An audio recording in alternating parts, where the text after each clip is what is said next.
Laudetur Jesus Christus, praised be Jesus Christ, and a most warm welcome to all of you joining us for the live broadcast of the World Meeting on Human Fraternity, #NotAlone, organized by the Fratelli Tutti Foundation and the Dicastery for the Promotion of Integral Human Development and the Dicastery for Communication.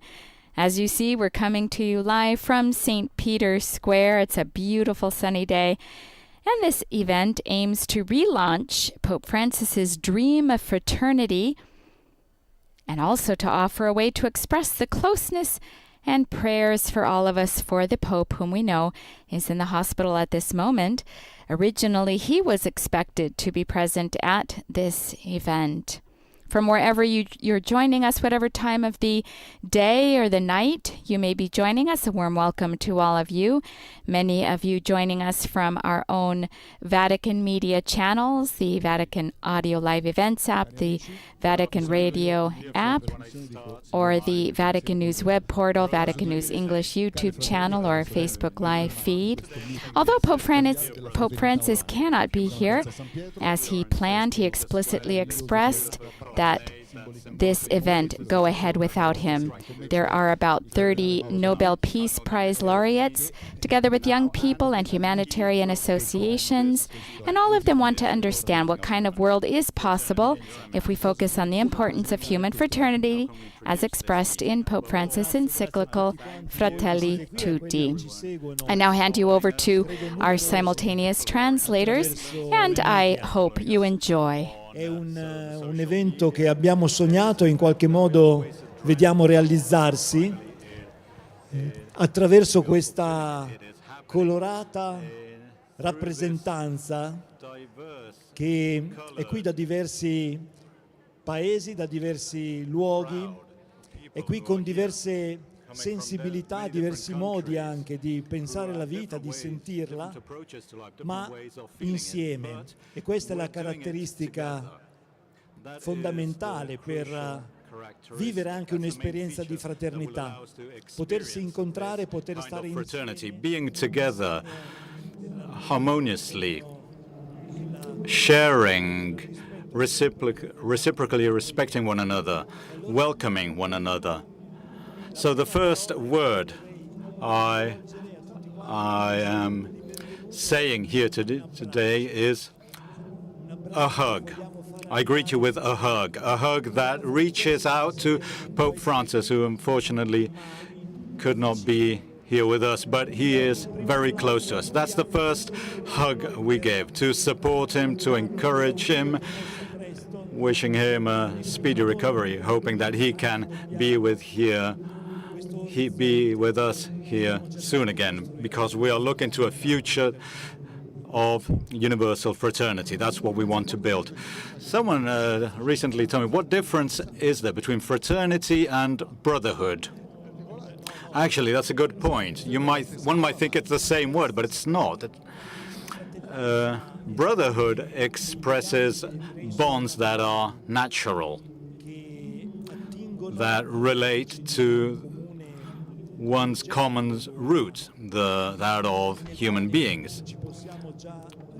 We can all feel part of this, though it's easier to identify oneself in a brotherhood of peers. Fraternity takes this a step forward. It takes cue. It is based on roots that stem from the free choice of acknowledging, identifying everyone as your brothers and sisters. And this choice is based on the awareness that there is no difference. There is diversity, but there is no difference. A diversity in terms of expression, of culture, of religion, of ethnic group, whatever you want, whatever you might think of. But diversity generates no division. It does not break us down into sections. And we must choose to do this in the light of an origin that transcends everything else, that brings us together, that We can call it in many different ways, but this is the paternity of God who created everything. So identifying oneself in this kind of origin that is transcendent brings brotherhood to a step ahead, to fraternity. So fraternity, brothers, sisters, under the same God. Yes, they are brought together under one sky and on one planet. Thank you very much for kicking off this event. We will meet again during this long evening. A round of applause, well deserved. Thank you, and I wish you a lovely experience of fraternity. We can start, musically speaking, with a soprano, Paoli, who will sing Somewhere Over the Rainbow. Welcome, Carly. Please come here. No, haven't heard any applause.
Marvelous voice. Thank you, Carly. Thank you very much.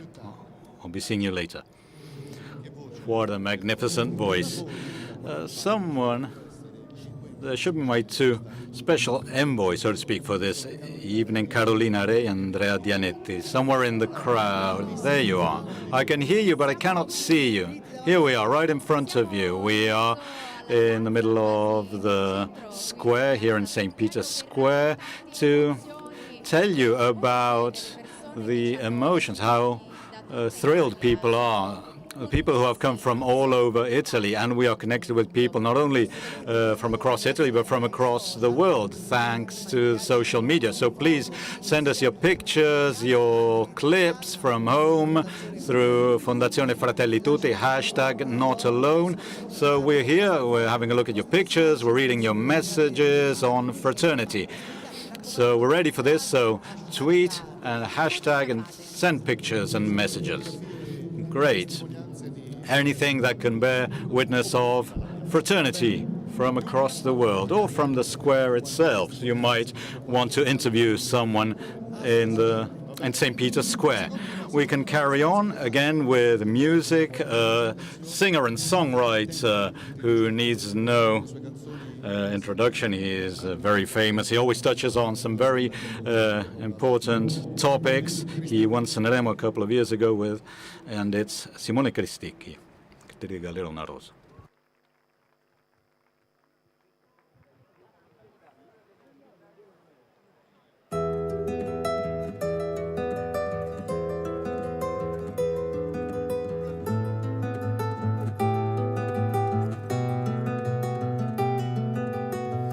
Ti regalerò una rosa rossa per dipingere ogni cosa, una rosa per ogni tua lacrima da consolare, e una rosa per poterti amare. Ti regalerò una rosa bianca come fossi la mia sposa, una rosa bianca che ti serva per dimenticare ogni piccolo dolore. Mi chiamo Antonio e sono matto, sono nato nel 54 e vivo qui da quando ero bambino. Credevo di parlare col demonio, così mi hanno chiuso 40 anni dentro un manicomio. Ti scrivo questa lettera perché non so parlare, perdona la calligrafia da prima elementare, e mi stupisco se provo ancora un'emozione, ma la colpa è della mano che non smette di tremare.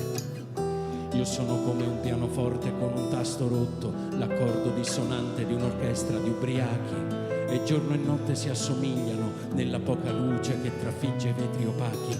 Me la faccio ancora sotto perché ho paura. Per la società dei sani siamo sempre stati spazzatura. Puzza di piscio e segatura, questa è malattia mentale e non esiste cura. Ti regalerò una rosa rossa per dipingere ogni cosa, una rosa per ogni tua lacrima da consolare, e una rosa per poterti amare. Ti regalerò una rosa bianca come fossi la mia sposa, una rosa bianca che ti serva per dimenticare ogni piccolo dolore.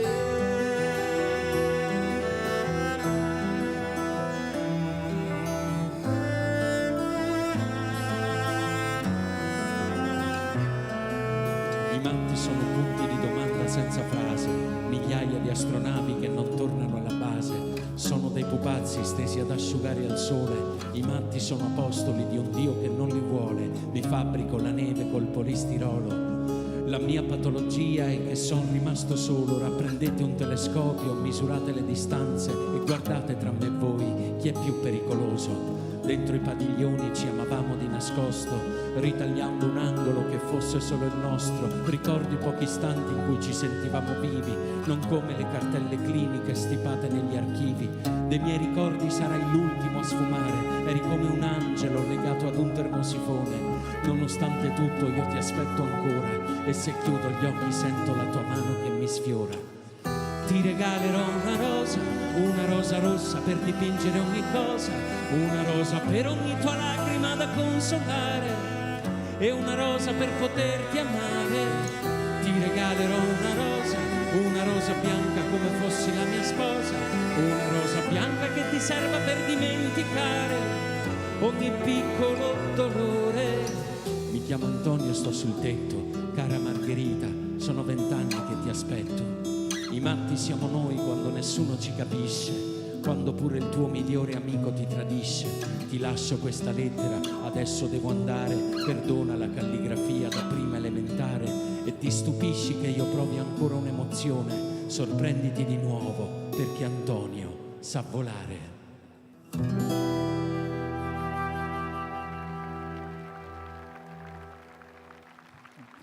Simone Cristicchi, thank you for being with us. You will be with us for the whole of the afternoon and the evening. Thanks a lot. Now we are connecting with a whole lot of squares in the world. We're starting with Congo, Brazzaville. In his recent apostolic journey to the Congo in last January, Pope Francis defined the country as the diamond of creation, owing to its beauty, its lush nature, the many facets of the society that form it. So one of the first remote connections we have goes to the Congo Brazzaville.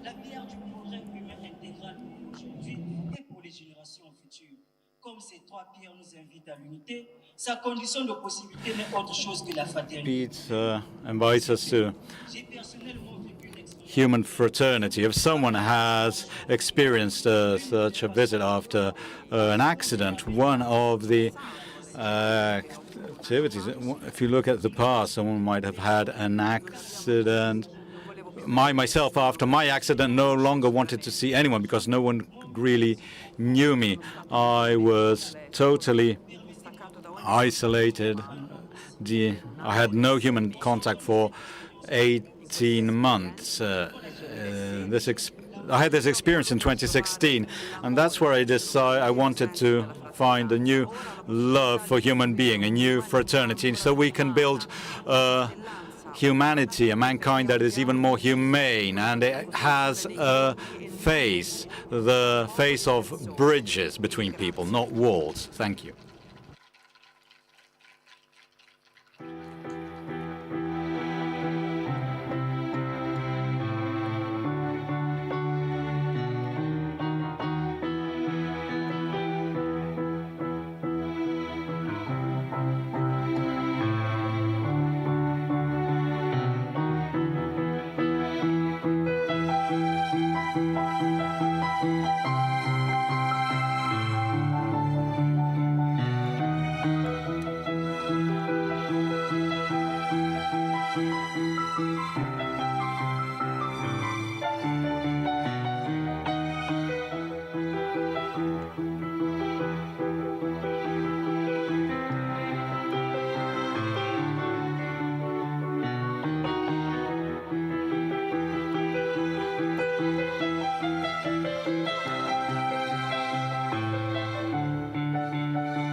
Grazie, grazie dal Congo Brazzaville. Grazie. Thank you. This is the first link that we have from Congo Brazzaville. I have next to me two beautiful young ladies. We're talking about a testimony, Rondine, Citadel della Pace, a medieval small village close to Arezzo. And this campus welcomes many young people from conflict areas, and helps us also to discover the human person in your enemy. Very hard work in daily coexistence. Representing this beautiful place, Rondine, Citadel della Pace, we have Gala. She's from Bosnia, and she actually is Serbian origin, half Orthodox and half Muslim. And then we have Amara, who is from Bosnia, right, originally? Yes, originally she is a Muslim and she comes from Sarajevo. So, Gala, what prompted you to come to Italy and to go to Rondine, Citadel della Pace, the Citadel of Peace? I would like to introduce myself real quick. I'm a former student of Rondine. I come from Bosnia. And today inside Rondine, I work on social innovation and planning. Why did I decided to move to Rondine? Not too many people know about this, but in Bosnia there was a very complex civil war, we do know, and Mostar even more so in Mostar. And coming from an interreligious family, since my mother was Muslim and my father was Orthodox, I always wanted to do more for my society, because I always felt this pain that was handed down from one person to another. So it was not enough for me just to receive a training or an education in Bosnia. I decided to go the extra mile looking for a place, and I found Rondine, which is the place where you can really engage in dialogue with your enemies. You said wish to change. How can you have the wish and the drive to change, and how can you overcome pain and grief? You have suffered a lot through a war, and there was a civil war. Many people who come to Rondine, the former enemies, carry this grief, this pain in them, which is very complex. So, on the other hand, though, there's also great curiosity, because it is not enough, right, to feel pain. You feel stuck and powerless. And then this gives rise to a curiosity, the wish to do something more. The young people in Rondine really, through their daily work, living together, they make this commitment, and this leads to the development of a curiosity towards acting, doing things. You need to be motivated, of course, and this can be developed living one next to the other. So it is constant dialogue, constant communication, day in, day out, exactly to go beyond this threshold of pain and turning pain into something that's productive, something that can truly help others. Well, meeting of fraternity, how can you make this tangible? Well, fraternity is lived out on a daily basis in Rondine. It is a village that hosts more than 30 young people from all over the world, and I'm the president of this global network that involves 300 former students, alums of Rondine. So we have really lived out fraternity. It was not just enough to be in Rondine and living one next to the other. We decided to bring this message of fraternity to our respective countries, because personal education is so important, but what is passed on to other people is essential for a more just society, more equitable society. Amara now, you were almost former enemies, right, in the past? Yes, yes. She comes from another city, a divided city. I come from a city where there are two separate schools under the same roof. So there's division, lack of communication, which was happening in the past in our country.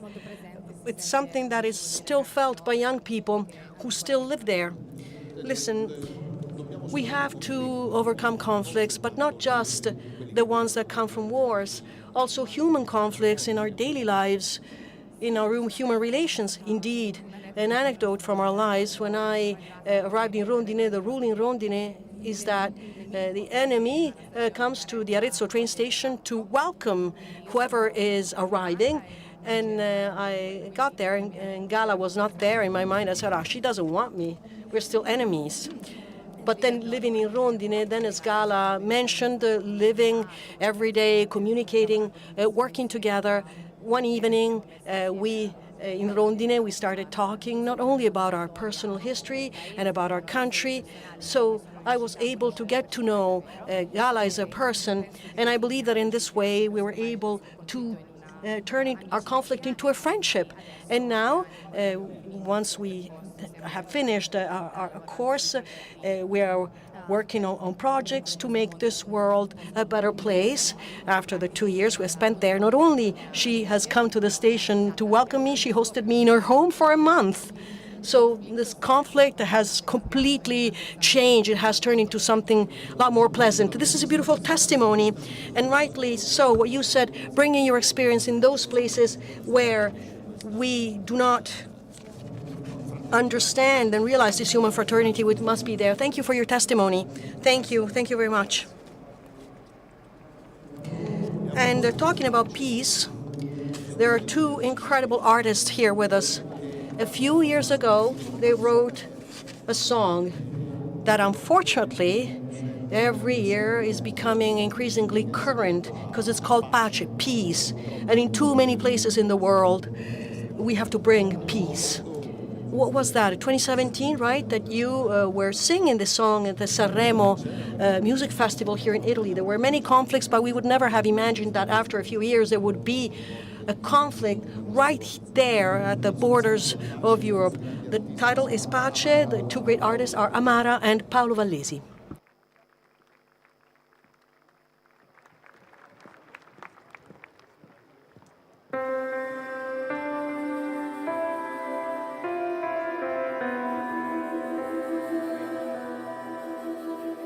Basterebbe solamente un attimo di pace per fermare questa paura. Un attimo di sentimento, vivere il momento, ogni sua sfumatura. Basterebbe non pensare a niente. Un uomo è libero se non diventa schiavo della mente. Riscoprire il senso della vita che respira, ricominciando da se stessi perché siamo noi la vita.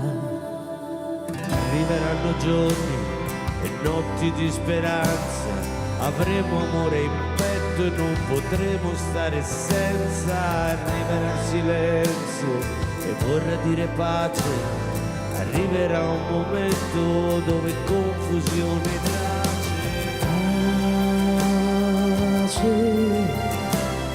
In nome dell'amore e della libertà, la pace, per riscoprire il senso dell'umanità. Siamo quello che pensiamo, quindi cosa siamo? Siamo questa paura. fermiamo questo sentimento, siamo ancora in tempo, non vincerà la paura se riscopriamo il senso della vita che respira, ricominciando da se stessi perché siamo noi la vita. Arriveranno giorni da vivere d'un fiato, un tempo che nel tempo non sarà dimenticato, e arriverà il silenzio, silenzio che non tace, ritornerà il coraggio, ritroveremo pace.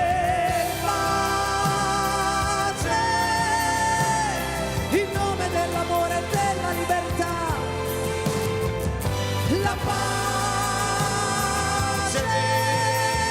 per ritornare a dare un senso a questa umanità.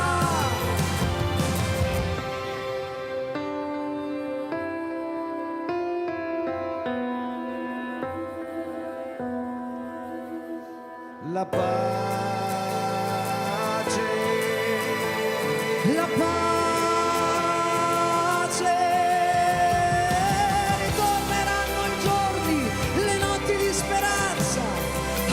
Amore in petto e non potremo stare senza. Saremo i nostri giorni da vivere in un fiato. Ritornerà il coraggio, ritroveremo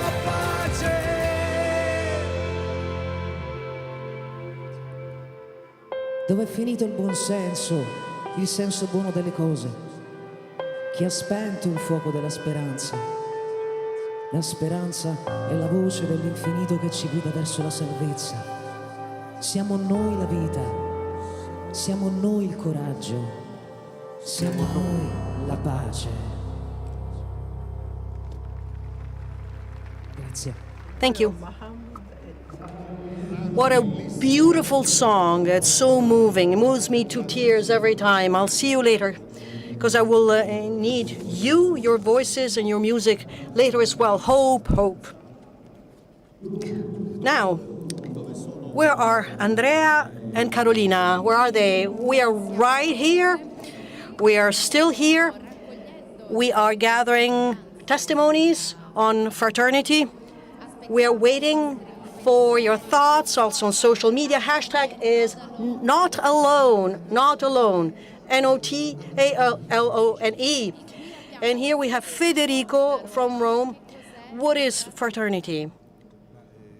Well, we cannot, in the etymological sense of the word, we cannot be brothers and sisters because there's a kinship. We are linked together by blood, by kinship. But we have to spend, some of us, for others. Our talents, use our talents in order to feel others to be truly welcomed and therefore to do something useful. Thank you, Federico.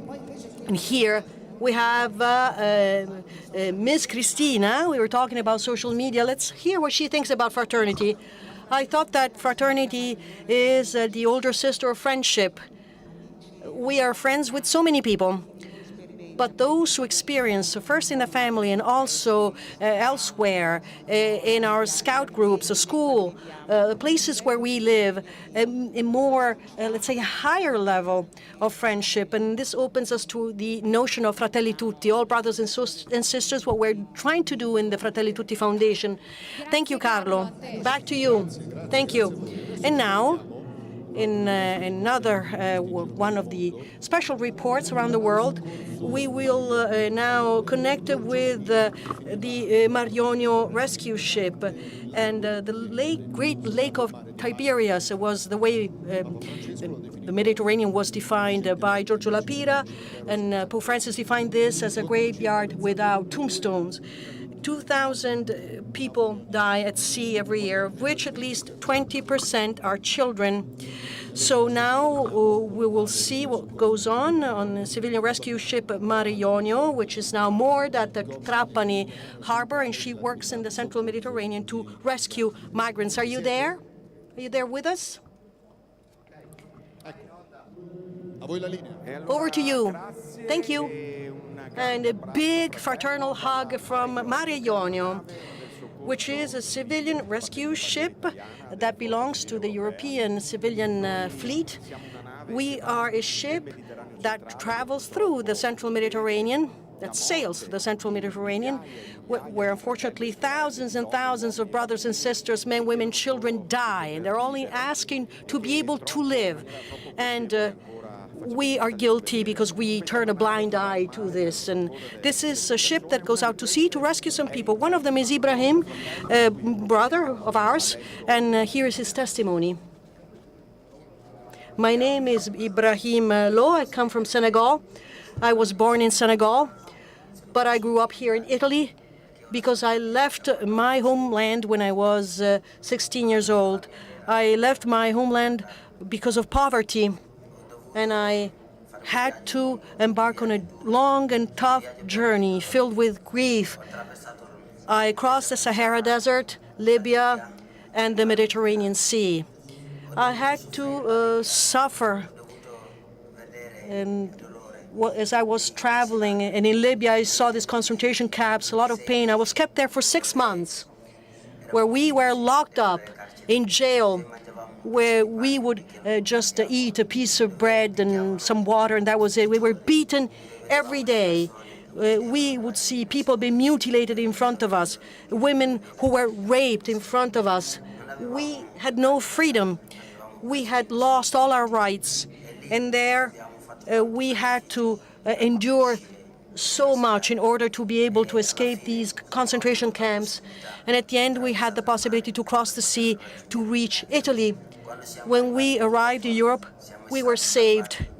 We were on a dinghy, on a Zodiac, and we had lost all hope. We were crying, we were screaming. Wherever we turned our eyes, we couldn't see nothing, just water. But luckily, we were able to have the possibility to be saved by an NGO. And during my journey, I have experienced things that I never thought that a human being could be treated in this way, that a human being could treat another human being in this appalling way. I experienced unbelievable things that I will never forget in my life. And I've also experienced fraternity together with my fellow journeymen and women, but also the sea, the people who saved me at sea, but Italy also, because when I reached Italy, so many people, I met so many people who has shown fraternity to me. We have experienced fraternity together. So saving human lives, it is a duty that belongs to all of us, because every human being is a treasure for this world, for this planet.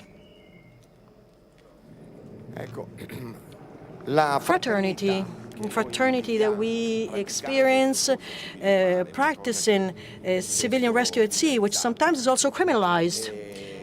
Well, this is made up of many different colors and voices.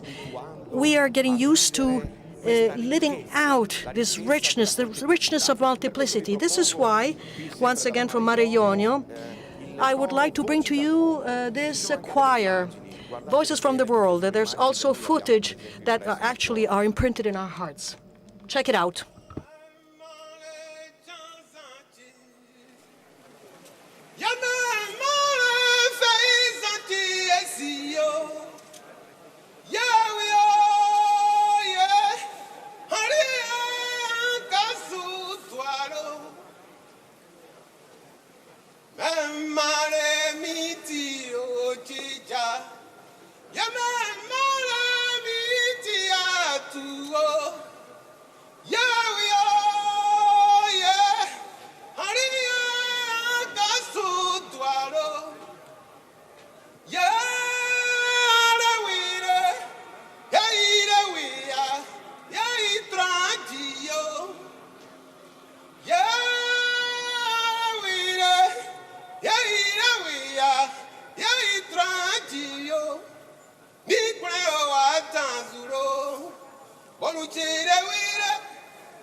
Well, today, this is our small contribution from this ship, civilian rescue ship, Mare Jonio, working with the Mediterranean Association. We have to recover the sense of fraternity. Otherwise, this world is lost. And this cannot be recovered by building concentration camps in Libya, funding concentration camps in Tunisia, rejecting our brothers and sisters. Instead, we have to look for the individual human being, the man, the woman, the child, as if he or she is part of us. They are part of us. This is the fraternity where we practice at sea, but this is something that we all want to convey to you and share with you. It can be very useful to us all to live in a world that is more just, a world where we should not see the Mediterranean basin with 2,000 dead people every year. It's a graveyard without tombstones. And concentration, as Pope Francis says, and concentration camp is not an hyperbole. Ibrahim's testimony, something that we hear every day when we're out at sea and we rescue our brothers and sisters. We hear this from men, women, and children who experience this situation. And if we are willing to accept this, to make sure that they do not reach our shores and build this Mediterranean basin that's made of barbed wire, concentration camps, detention camps, and walls in Europe as well, enough. Because fraternity is also a pact, a covenant that we established amongst us. We have scouts here, the Bishop of Palermo, Monsignor Lorefice, Monsignor Fragnelli, Bishop of Trapani. We have Franciscan sisters and the crew members of Mediterranea. We're many and we're different, but fraternity is a pact, is a covenant that tells us that we will never give up. We will never give up. We will not reject people. We will not accept people down at sea. We will not accept the fact that this is the only possible world. This is fraternity. It is a practice, a tangible practice. Fraternity is tough, it's hard, it's strong, it's powerful, because it comes from within us. Earlier we were saying first we rescue people and then we talk, right? So a fraternal hug to all of you from this tiny ship that is sailing through a sea in a stormy sea. But we should all use this tiny ship as a point to achieve the salvation for us all. So thank you. Thank you. Thank you for this link up with Trapani and the Mare Jonio rescue ship. Do you see this, kids? When we see kids, we have to go back to our childhood. This Antoniano choir is now celebrating its 60th anniversary. 60 years ago, a great intuition, Gino Tortorella, Magozzuri, and others said, well, but children can play by themselves. Perhaps we should give them a choir. And so we had first a small choir. So these are not the children of 60 years ago. They grew up in the meanwhile. These are the current choir. They're about 60. And there are the Galassia choir children. And we have Sabrina Simone, no longer Mr. Ventre, who is our conductor. And I would like to, if you agree, to sing Il coccodrillo come fa. Do you know the song? Good. You should sing along. Even if you're over 60, some of you, me first. Volevo un gatto nero. Do you know this other song? And Il gatto puzzolone. And then cane e gatto. Okay, let's go.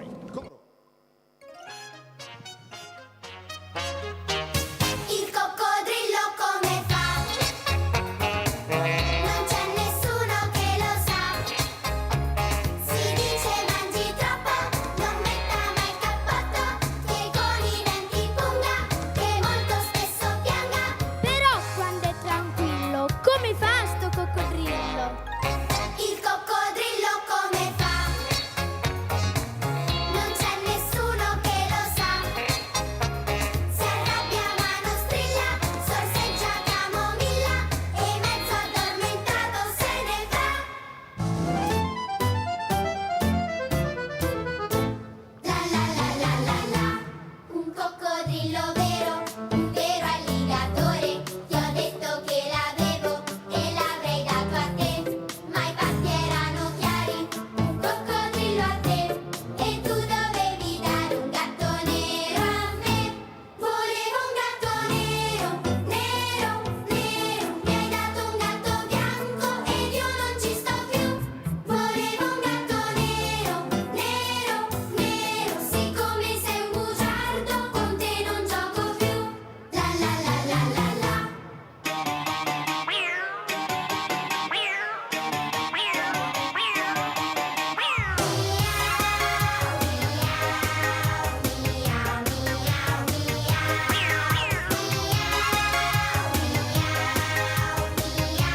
Antoniano choir and the galaxy of the Antoniano choirs. So you can sit down, but I will need you again because we have Sandra Sardi, welcome, who is the chairperson of ACS Italia, Aid to the Church in Need. What is this foundation, ACS, and what is your mission? First of all, good evening and thank you for inviting us. And before I explain ACS, I would like, on behalf of the Church in Need, I would like to greet the Holy Father who organized this special meeting and best wishes for his healing. And we really breathe all around the spirit of solidarity, closeness. So ACS, which is Aid to the Church in Need, is a Catholic organization that was set up immediately after the horror of the Second World War and was set up as Pontifical Foundation in 2011 by Pope Benedict XVI. Now it covers 23 countries, presided by Cardinal Piacenza. As ACS Italia, we are particularly happy to be here today because we totally share the spirit of fraternity and the hashtag Notte Donna, because we do not want to leave people alone, so not alone. This is important. So where are Christians victim of persecution?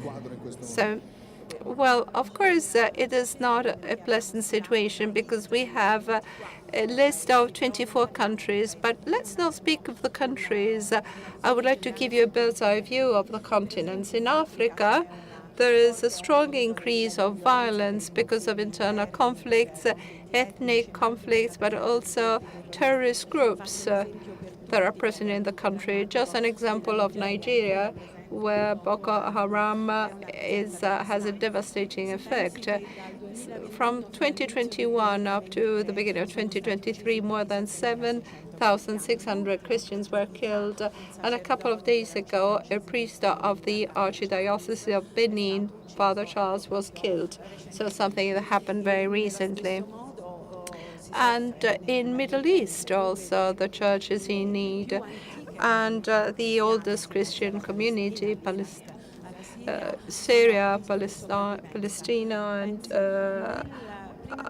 Iraq. Think that at the beginning, before the war, there was 10% of Christians. Now they're less than 2%. And in Asia, where the authoritarian regime, of course, are banning freedom of religion or thought, China, Vietnam, Korea, Myanmar, but there is an increasing hostility against the Christians also in Afghanistan, India, and Pakistan. And last but not least, also Nicaragua. In the last few months, we have seen signs of great hostility, and the Catholic churches were closed down, priests were put in jail, and religious sisters were banned from the country. Okay, so killing, but also violence, church, schools being closed down. So education is banned. Yes, that is why one of the main topic is constructing and reconstructing meeting places for Christian community. This is a leitmotif because we want to support their path of faith. We support the construction of parishes, schools, places of prayer where they can feel brothers and sisters. Yes, thank you, Mrs. Sarti. A round of applause from the square that is stimulating us to work together. So, Carolina, Andrea, where are you? We are here So in the sun, but fresh. It's lovely. We became friends with Agnese and her little brother coming from Paolin. How old are you? 9. Oh, okay. She's 9. Coming from Apulia, did you bring some pizza with you? The typical one from your region? No, didn't bring anything. What does it mean for you to be here today? Even if nobody is like me, we have to learn living with other and sharing with other with great love. Thank you. So, and we have messages of great affection from Euro Africa with hashtag not alone. They say the children of the embrace of the hug support Pope Francis. Okay, thank you very much. We have one of the most important cello player, Jepan Hauser. Round of applause for his art, for his cello, and now the soundtrack of Mission by Ennio Morricone.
Congratulations. Hauser, thank you. See you later. So we now will have live connection with this with Rai Uno. So we say hello to our friends from Rai Uno channel. So there is this link up, and Cardinal Gambetti, we explained what the meeting is about. The Holy Father really wanted it. Yes, and we greet the Holy Father who is watching us from his hospital room. Round of applause to make him feel how close we are to him, and express our deep affection to him, and a prayer. A prayer, those who share the Christian faith can pray with us using Jesus Christ's words. Those who do not share the same religion can express their feelings. Our Father, who art in heaven, hallowed be thy name. Venga il tuo regno, sia fatta la tua volontà, come in cielo e così in terra.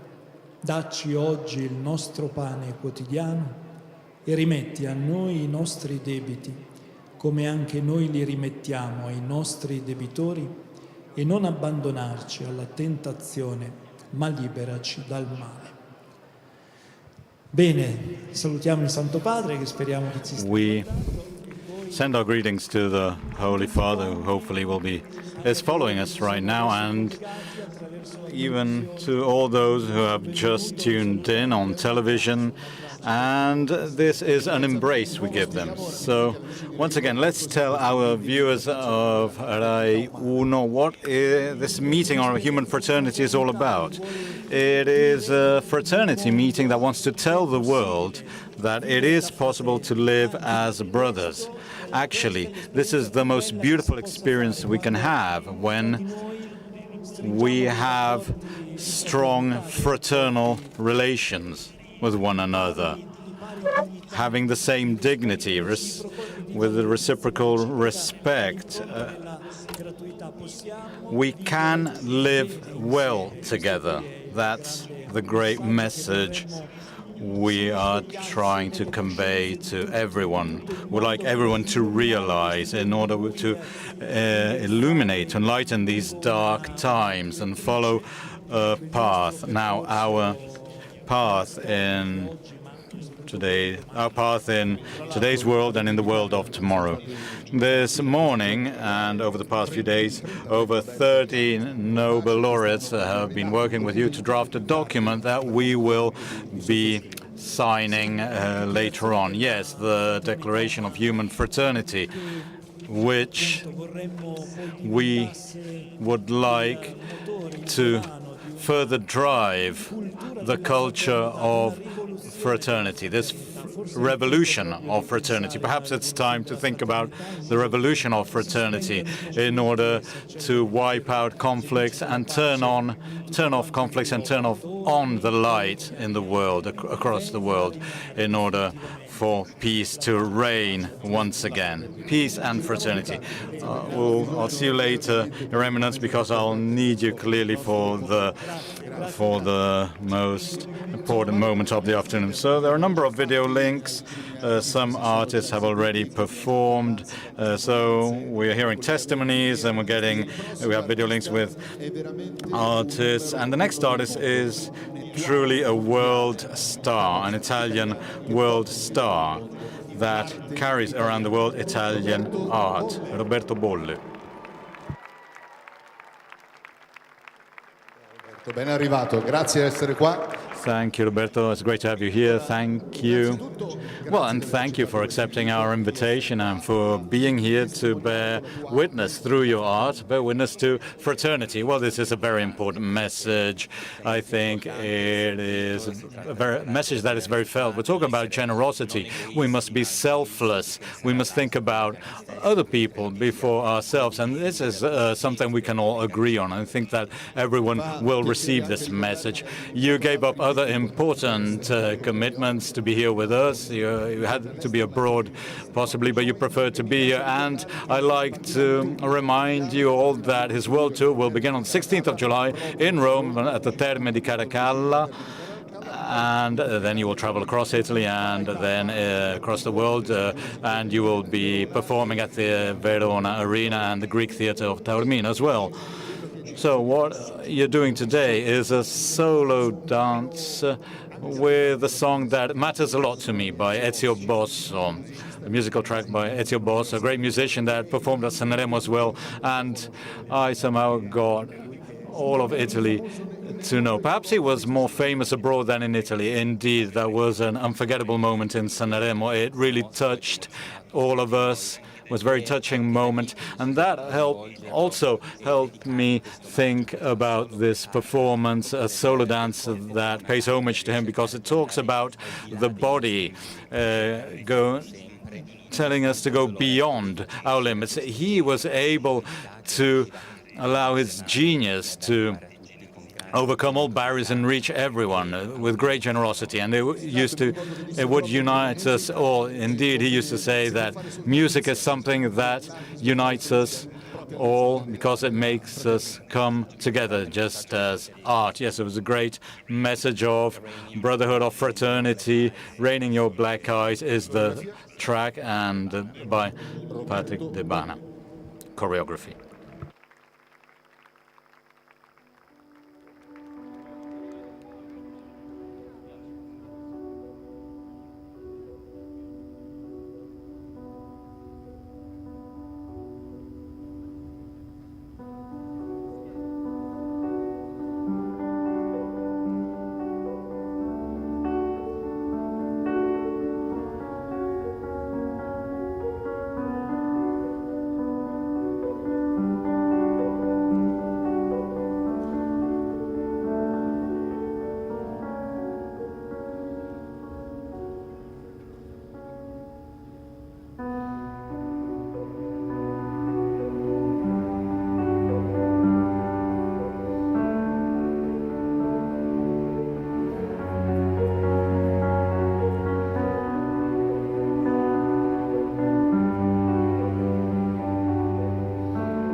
Roberto Bolle.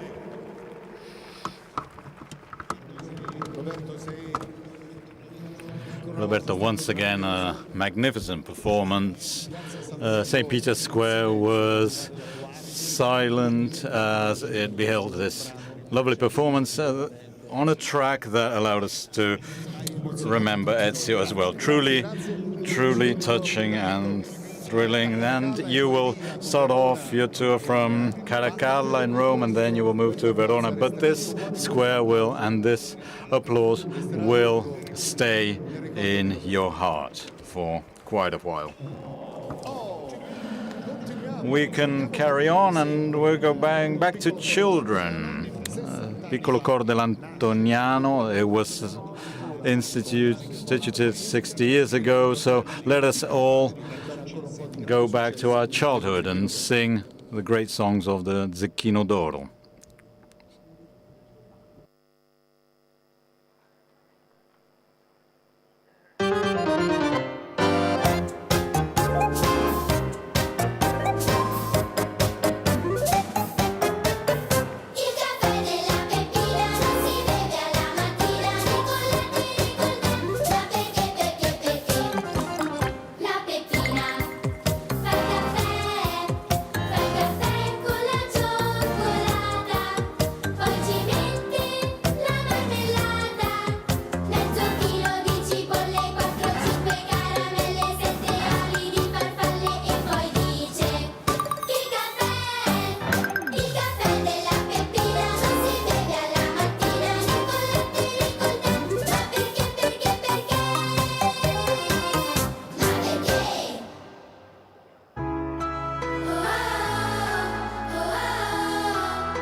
Esclamare oi, oi,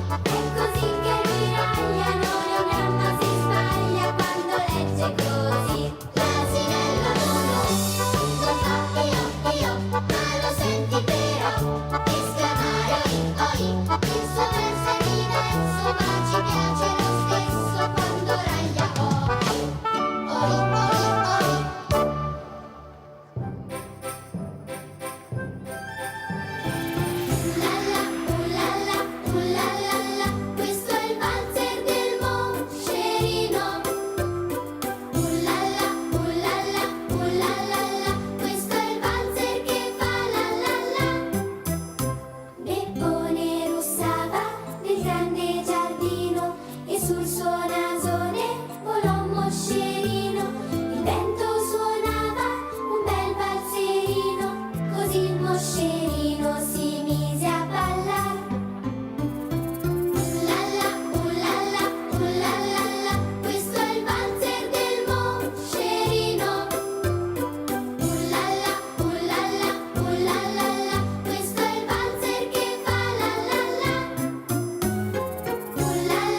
Piccolo coro dell'Antoniano choir, children's choir, and all other children that belong to that world. Thank you, Testimonies. 60 years ago it was founded by Maria Ressa and Cino Tortorella. The Zecchino d'Oro children. We'll see them again this year. And we have Paolo Vallesi here with us. Paolo, welcome. Well, thank you for being here. You have always dedicated your songs to something important. One in particular has great lyrics, La forza della vita, the strength of life. Well, singing it here is truly something very, very particular, very significant. Well, you sang it in Sanremo many years ago, but tonight you will be singing it with a total different mindset.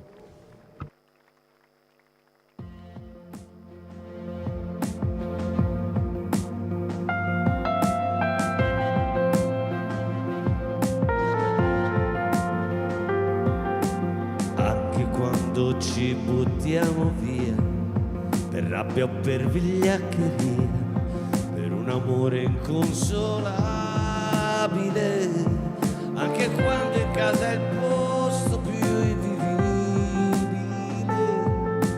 piange, non lo sai che cosa vuoi.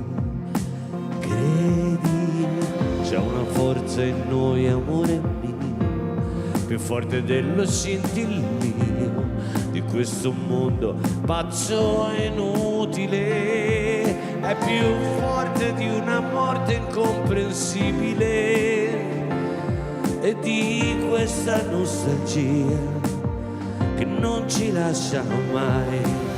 Quando toccherai il fondo con le dita, ad un tratto sentirai che ti trascinerà con sé. Amore, non lo sai, vedrai una via di uscita, c'è.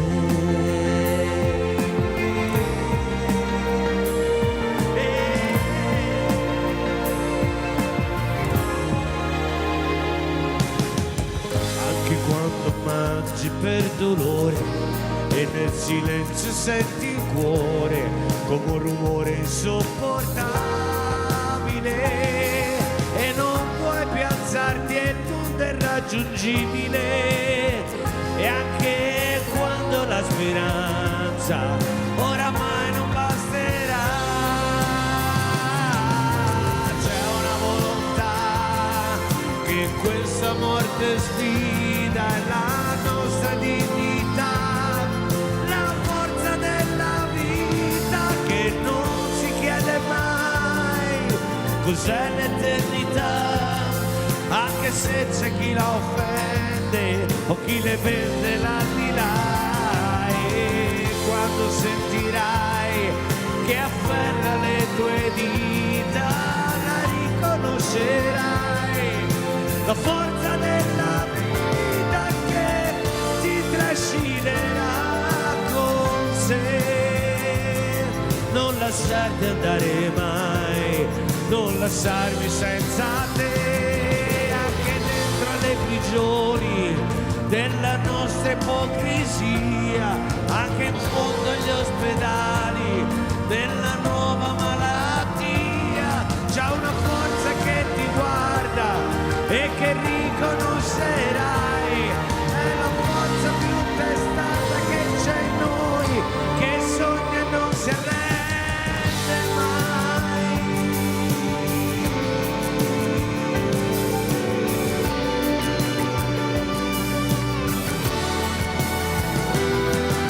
Che non si chiede mai cos'è l'eternità, ma che lotta tutti i giorni insieme a noi finché non finirà. La forza è dentro di noi, amore mio, prima o poi la sentirai, la forza della vita che ti trascinerà con sé, che sussurra intenerita, guarda ancora quanta vita c'è.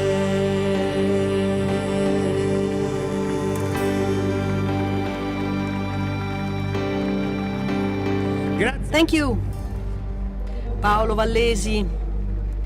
Thank you, Paolo. The power of life. And for our next testimony, I would really like to start from this statement because we have Filippo Grandi with us. He is the High Commissioner for the UNHCR, the UN Agency for Refugees. Welcome, Mr. Grandi. Good evening. Looking at the figures, because since 1950, UNHCR has been protecting people who are forced to flee persecution and war worldwide. They escape with great power, for the power of life, also willpower, the power of desperation. What does fraternity mean in a world with more than 100 million refugees and displaced people? First and foremost, it seems fair to me to pay tribute to the Holy Father and wish him well so that he can recover swiftly. But today I would like to pay tribute to him for having been bold enough to once again try to shine the spotlight on fraternity as an alternative way of life, a way of thinking and speaking, and a way of taking action. In my work and the work we do with my colleagues to help these 100 million people, fraternity is essential. Fraternity is translated into tangible actions, rescue operations, as we heard earlier, also having a welcoming approach, inclusion as the opposite of exclusion, social services in the economic world, in the labor world. And so this requires fraternity as a way of thinking and acting in a world where all too often the way of thinking and of acting is based on hatred and suspicion and indifference. Looking at the future, what worries you the most and what gives you the most hope instead? Well, I'm worried about these major divisions that basically characterize our contemporary world. If you do the kind of work I do, you need unity, you need fraternity and unity. I'm also worried about a number of situations. Let us think about the war in Ukraine. Let us think about the extraordinary reception that was given here in Rome, in Italy, to millions of Ukrainian refugees. They were welcomed with open arms, a shining example of fraternity.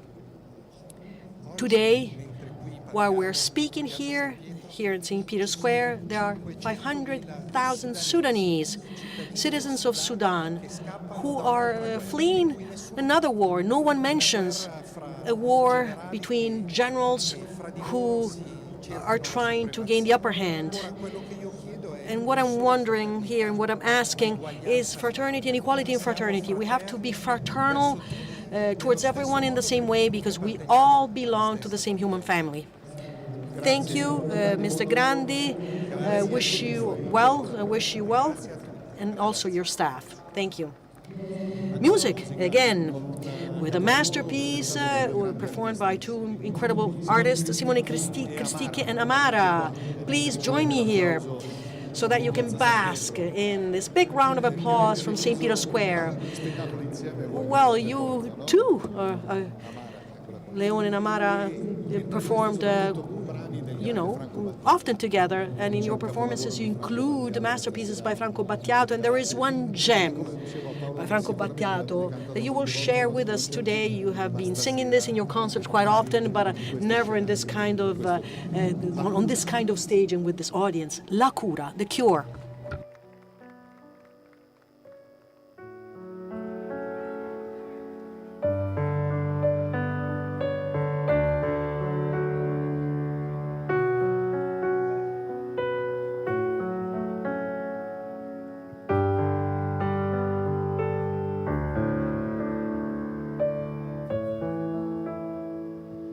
Proteggerò dalle paure delle ipocondrie, dai turbamenti che da oggi incontrerai per la tua via. dalle ingiustizie e dagli inganni del tuo tempo, dai fallimenti che per tua natura normalmente attirerai. Ti solleverò dai dolori e dai tuoi sbalzi d'umore, dalle ossessioni delle tue manie. Supererò le correnti gravitazionali, lo spazio e la luce per non farti invecchiare, e guarirai da tutte le malattie, perché sei un essere speciale ed io avrò cura di te.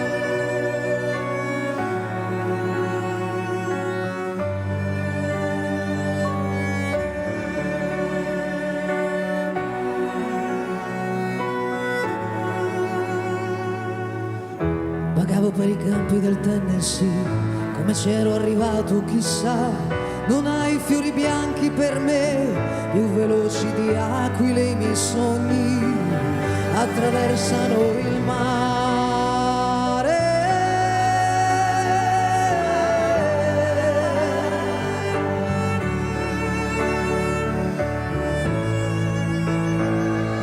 Ti porterò soprattutto il silenzio e la pazienza, percorreremo assieme le vie che portano all'essenza.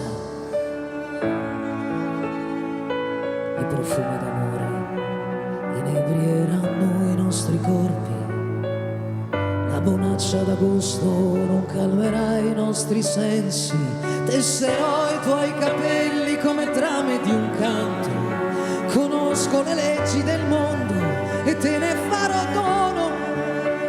Supererò le correnti gravitazionali, lo spazio e la luce per non farti invecchiare. Ti salverò da ogni malinconia,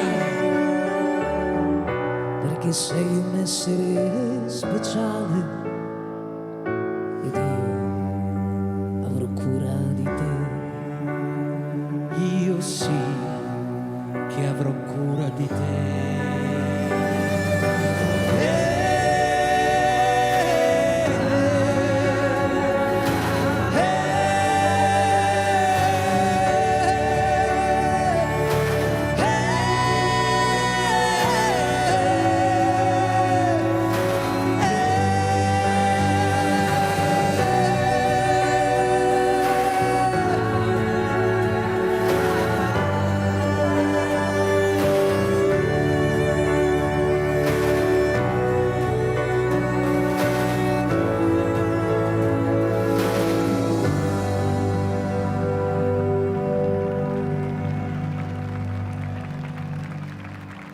Thank you.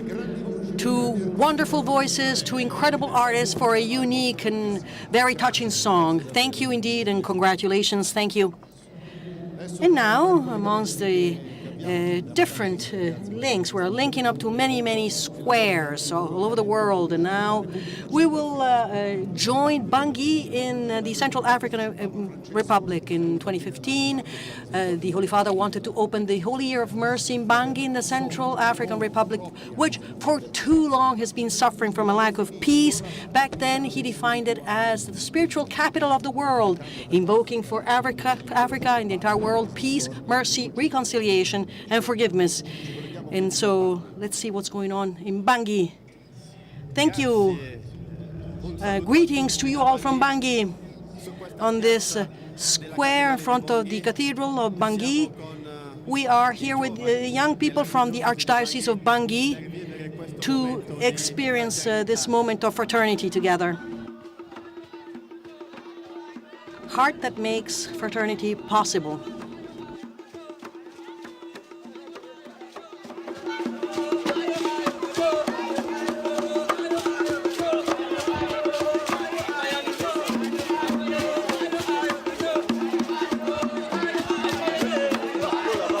The word fraternity.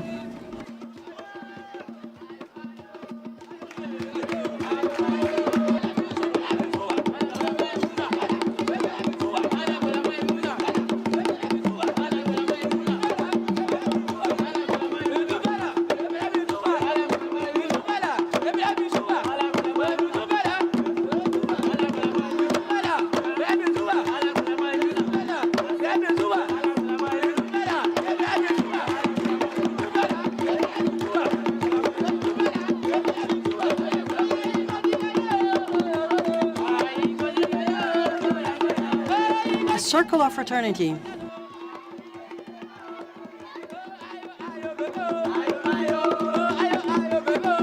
The heart that makes fraternity possible.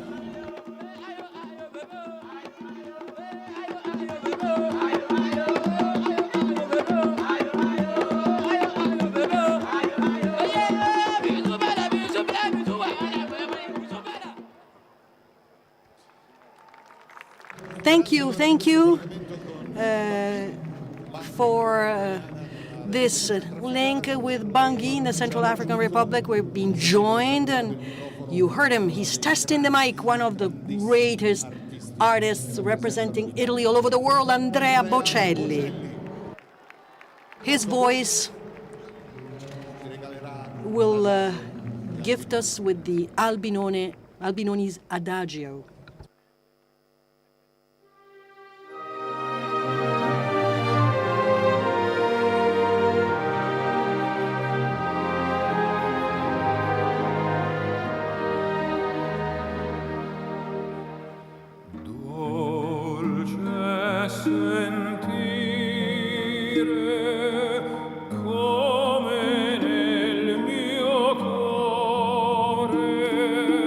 Cuore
Andrea Bocelli. Andrea. It was not Albinoni, clearly, but Fratello Sole e Sorella Luna. Sorry. Yes, this is a song that I'm dedicating to His Holiness Father Francesco. In fact, it's Fratello Sole e Sorella Luna, so it's dedicated to Pope Francis. Yes, and well chosen, and also all the audience is really joining you. So you're traveling all around the world, and around the planet, do we have fraternity as well? But humbly, I think that fraternity it's a sign of great intelligence, because we cannot live differently. As Latins put it, tertium non datur. So there is no choice. We have to live in fraternity because this is good for all of us. We are all in the same boat, and if you do evil, you get evil back. So only fraternal life is possible. Live in fraternity. Thank you, Andrea, because you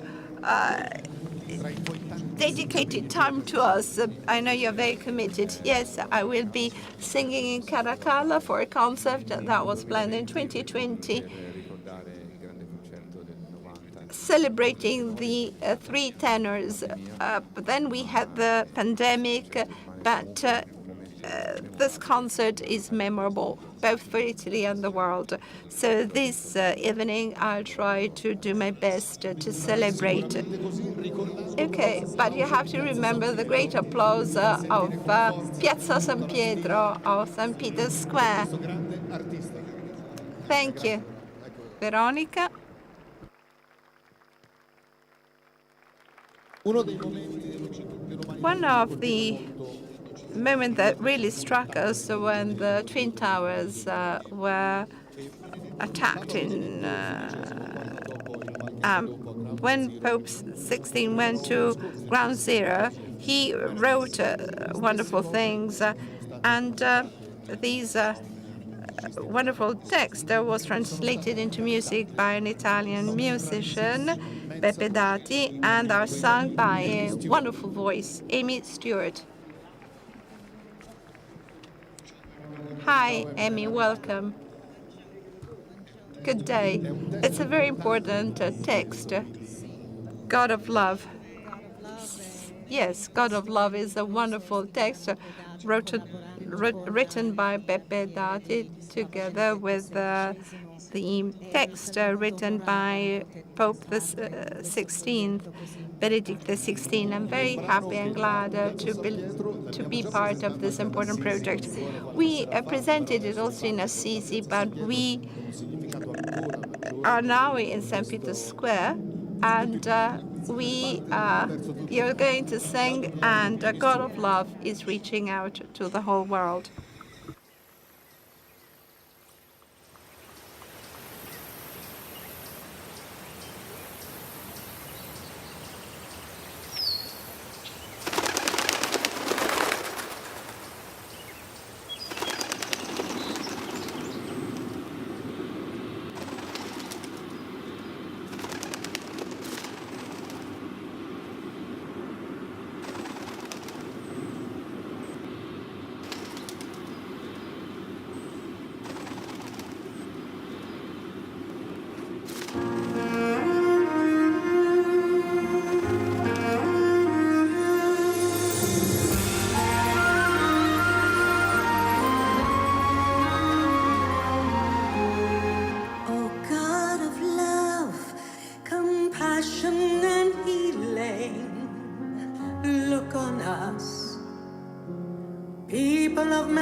Traditions who gather today on this hallowed ground, the scene of unspeakable violence and pain, the scene of unspeakable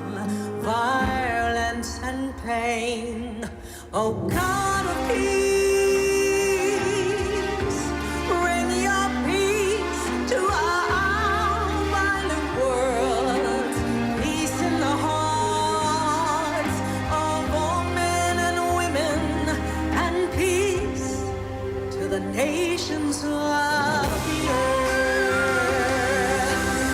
And to your way of love, those whose hearts and minds are consumed with hatred and who justify killing in the name of religion.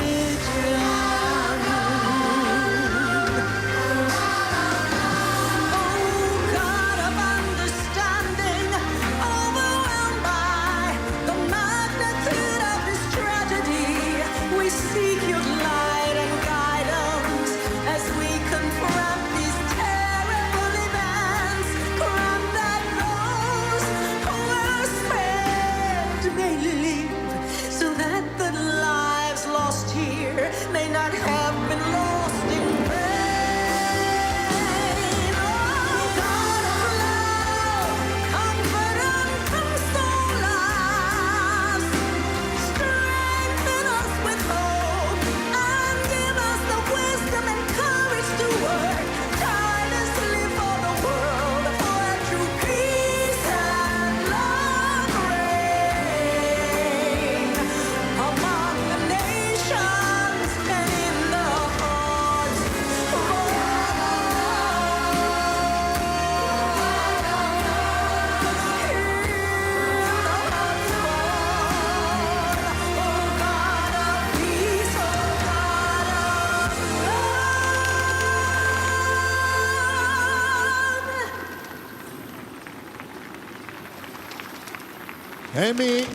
Amy Stewart, God of Love. Thank you, Amy, and congratulations. Thank you for this touching song. And look at me. Now we have a fantastic character who was very successful in Sanremo, a song you all sang. You know it by heart. Who is the guy? Didn't get it. Okay, let's carry out a survey. Who? Mr. Ray. Mr. Rain. Mr. Rain. Mr. Rain. Mr. Rain. Mr. Rain. Really, Mr. Rain? Mr. Rain. Superheroes. Supereroi.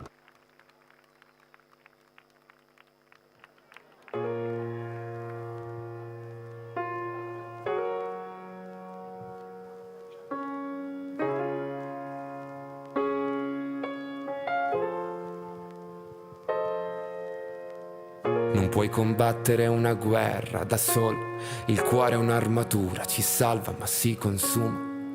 A volte chiedere aiuto ci fa paura, ma basta un solo passo come il primo uomo sulla luna, perché da fuori non si vede quante volte hai pianto, si nasce soli e si muore nel cuore di qualcun altro. Siamo angeli con un'ala soltanto e riusciremo a volare solo restando l'uno accanto all'altro. Camminerò a un passo da te e fermeremo il vento come dentro agli uragani. Supereroi come io e te. Se avrai paura allora stringimi le mani, perché siamo invincibili vicini e ovunque andrò sarai con me. Supereroi solo io e te, due gocce di pioggia che salvano il mondo dalle nuvole. Ci sono ferite che non se ne vanno nemmeno col tempo, più profonde di quello che sembrano. Guariscono sopra la pelle ma in fondo ti cambiano dentro. Ho versato così tante lacrime fino ad odiare me stesso, ma ogni volta che ho toccato il fondo tu c'eri lo stesso. Quando siamo distanti, ogni volta che piangi, piange pure il cielo. Non ho molto da darti ma ti giuro che camminerò un passo da te e fermeremo il vento come dentro agli uragani. Supereroi come io e te. Se avrai paura allora stringimi le mani, perché siamo invincibili vicini e ovunque andrò sarai con me. Supereroi solo io e te, due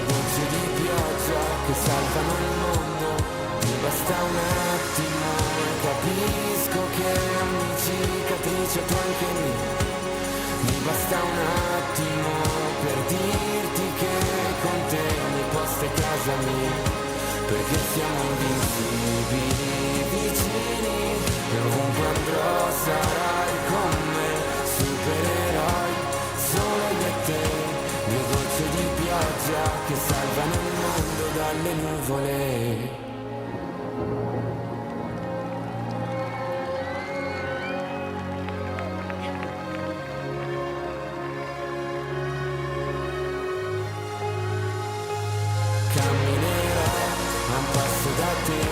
E fermeremo il vento come dentro agli uragani, supereroi come io e te. Se avrai paura allora stringimi le mani, perché siamo invincibili, vicini, e ovunque andrò sarai con me, supereroi, solo io e te, due gocce di pioggia che salvano il mondo dalle nuvole. Mr. Rain, supereroi. Welcome. How are you doing? Fine. And you? Look. They were all singing with you. Yes, incredible. So this song is very successful. And it's your story. The difficulties that can be overcome, but together. Yes. I told my personal experience, and I understood that we cannot save ourselves alone. We have to do it together, because together we are invincible. So we have to care for others, all those that are around us, because we are the most beautiful thing in the world, and it's a pity not to be united. I think we don't have anything else to add. Really, best wishes, and Sanremo was important, but also here in St. Peter's. It's the first time I come here, and I'm really thrilled, very excited. You had never thought to sing here? Yes, never. But you really deserve to be here. Thank you. And best greetings to His Holy Father. I got lost. What comes next? Oh, we have the greatest with us, the Italian voice, Albano. Good day, everyone. Hi. Welcome. It's nice to have you with us. You said yes. I cannot miss it. Yes, I can't. It's such an extraordinary point in time for me. I'm sorry for St. Peter's because I'm turning the shoulder, but I only do physically because spiritually I'm always devoted to them. Okay, fraternity, Albano. Fraternity is important in life. Many brothers and sisters suffering around the world. Well, fraternity starts with your own family, and then you have to be smart enough to reach out, because it's so nice to be amongst brother and sister, and not the opposite. And fraternity helps us to really enjoy the experience of fraternity, the fruits it bears. When you left Paoli for Milan, you went to Milan to become a singer. Did you feel welcome or not? Well, I was in a jungle, and with my mental machete, I really cut it through. And then, of course, we got to know each other. And once we got to know each other, we became brothers and sisters ever since. Okay, tonight you decided to dedicate an important song, Ave Maria. Yes, by Gounod.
Albano,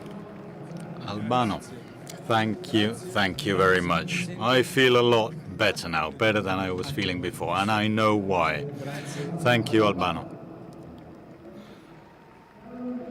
Carolina Rei, Andrea Dianetti, are you still there? Yes, we are, again in St. Peter's Square, to tell you more about fraternity. We have befriended Antonio and Anna, who came from Puglia, who they just met each other. Actually, no, they've been married for 50 years.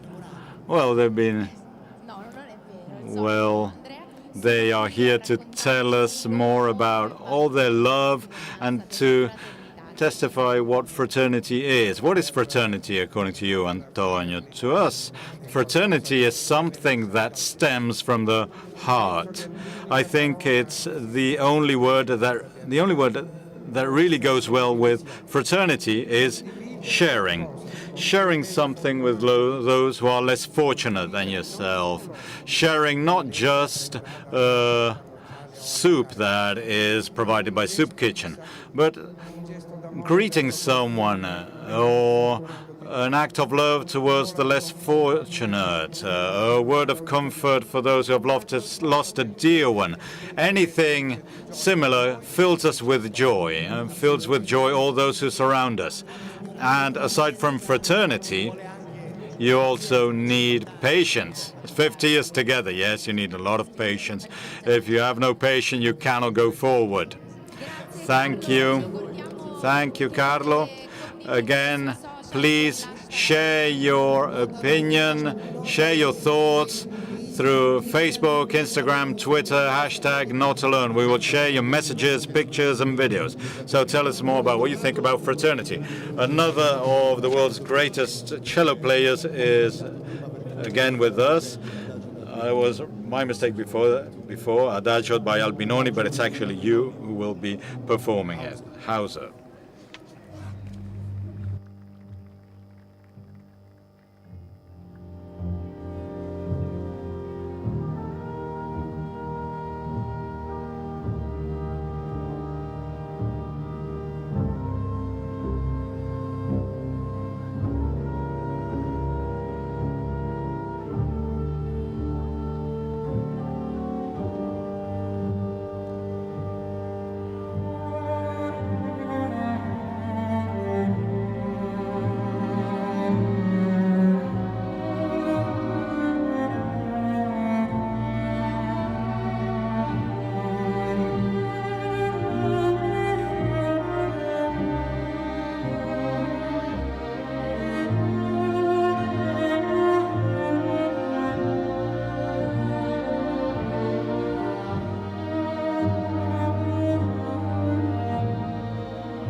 How's a magnificent performance with your cello.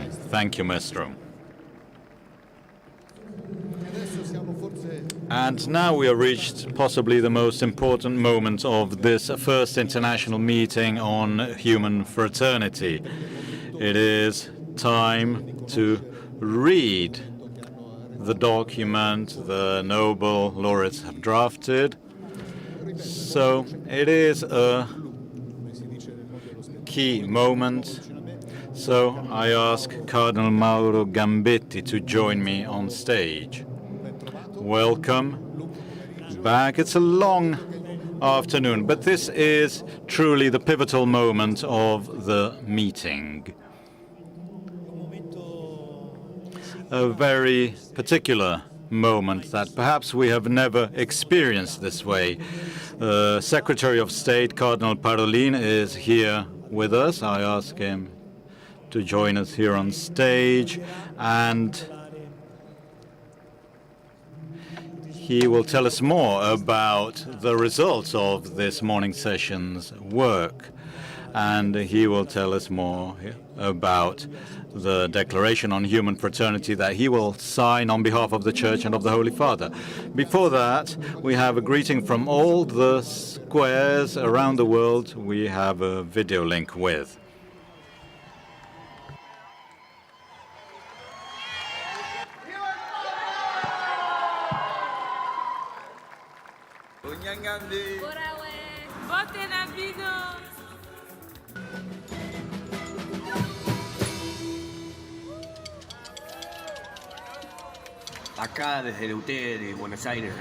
From Buenos Aires and Argentina, a big hug to the Pope. Greetings to Pope Francis.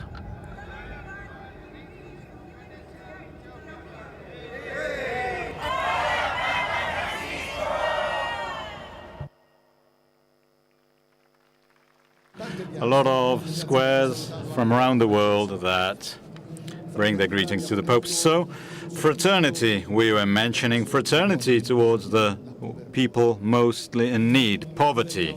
Well, talking about poverty, we had a beautiful meeting today with representatives, some of the representatives of our poverty, of our own fragility. I shall introduce him through, and we'll shortly see a clip. I will introduce him. That's rather easy because this morning we shared experiences. We shared our personal life experiences, and some specific words came about. And through these words, I will present this video. The words expressed, uttered by our friends, that was pointed out that we are all equal, even in poverty. Some words are somehow negative: isolation, hypocrisy, appearance, profit, consumerism, selfishness, addiction. And then we have positive words, which are much more.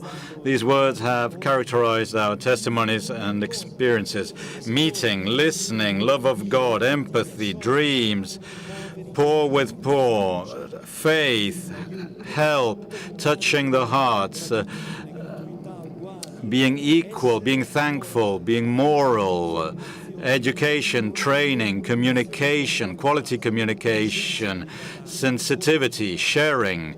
So all this is the thriving garden that from everyone's poverty can grow, the garden of positive words. So let's have a look at the clip.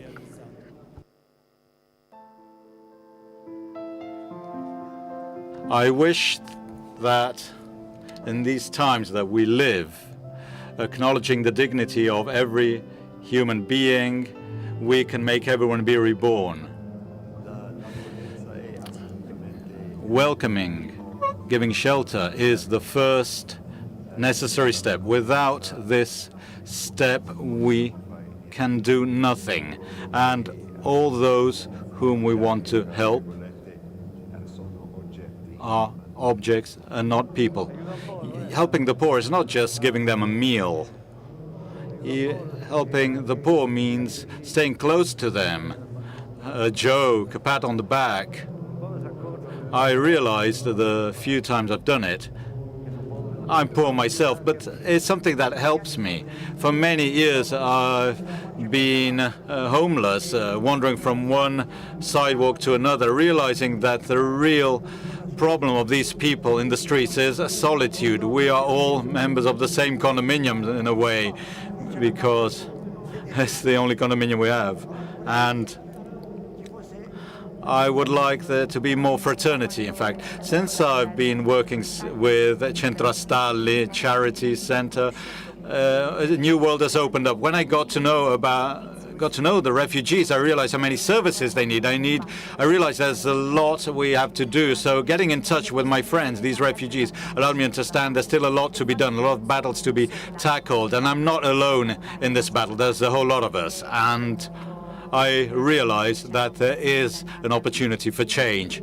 This universal fraternity that is based on people of goodwill, that go beyond all these barriers, that overcome all these barriers, is a peaceful revolution. But it is a revolution. Sure, the world will change because this behavior, this attitude, challenges the world and defeats it. That's Jesus' very promise to win. To me, this charity work is a duty, because when I came here 20 years ago, some people that I didn't know took care of me, and I was not asking for any help. So for me, it is an absolute duty. It is a moment in which that makes me feel well and useful. I feel satisfied. I would like there to be not so much a rush to rid oneself of people who are somehow not needed. I would like them to be more welcoming.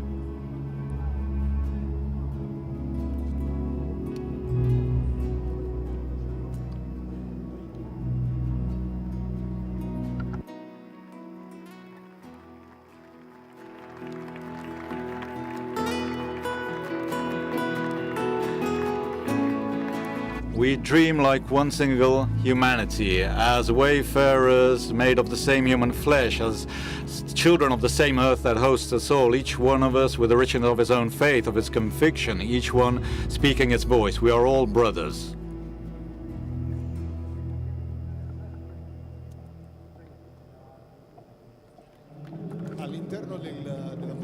In this first international meeting on human fraternity, all Italian schools had the opportunity of sending us essays on fraternity. We received thousands of them. No, not only written essays, even videos and more. We selected 30 of them. The boys and girls this morning, who met this morning, the 30 boys and girls actually made these essays, and they voted the best piece of work. And who won? The Institute High School Cariati in Cosenza, here represented by Rocco Domenico Russo. Rocco Domenico Russo. It is thrilling to be here. It is absolutely something that allowed us to grow. It was an experience that made us more rich. Initially there were 15 kids. Everything started a bit as for fun, and then we started working together. We cried together. We started writing together, truly living specific experiences together. It would have been nice to have more of us here today, but it's me today representing my school. I thank my tutor, my head mistress, and all officials and everyone who has helped us film this video. Lady Fra, that's artistic name. So, school from Cosenza, Cariati, so a round of applause to you all.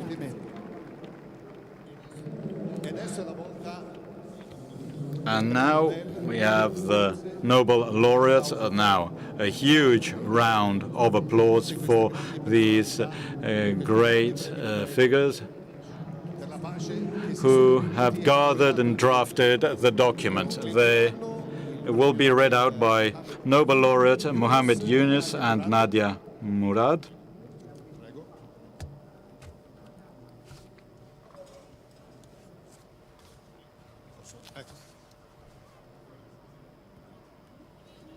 We are diverse.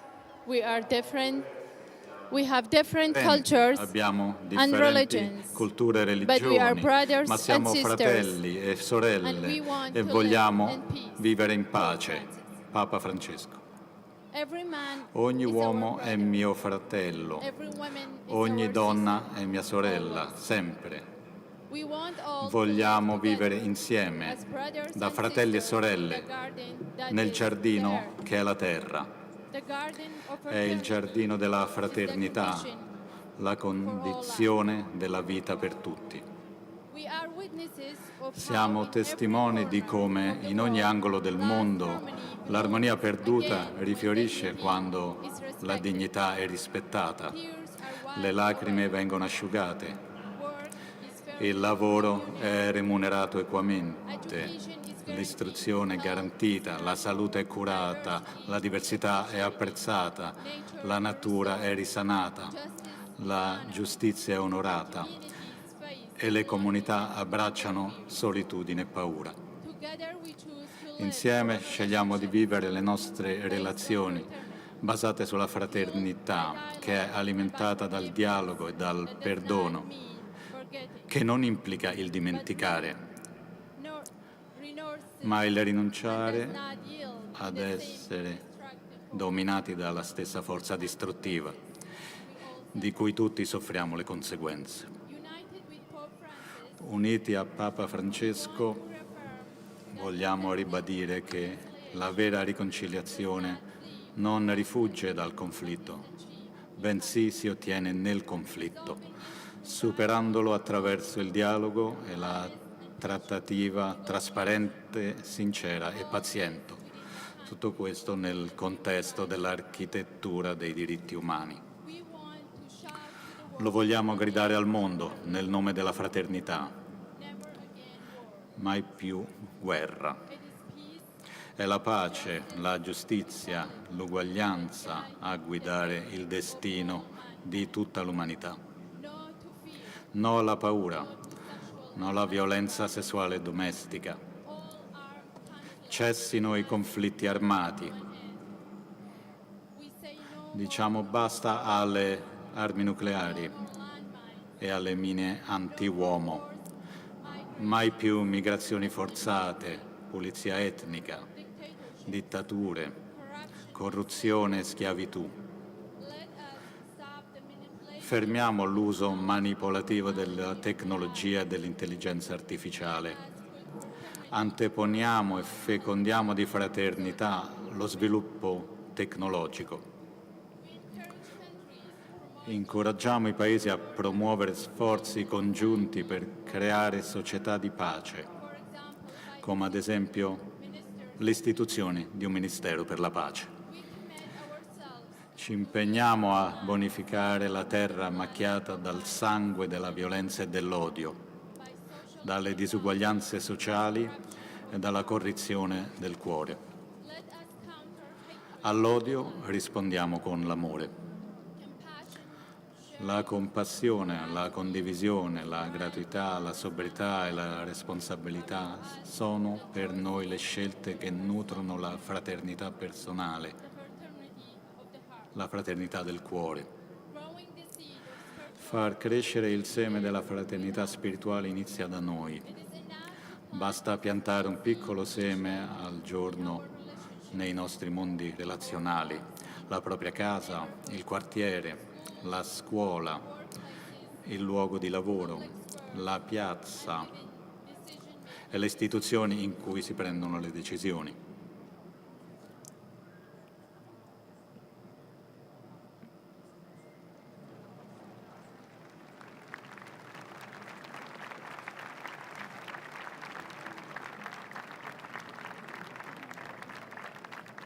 Ecco la firma. Signing it.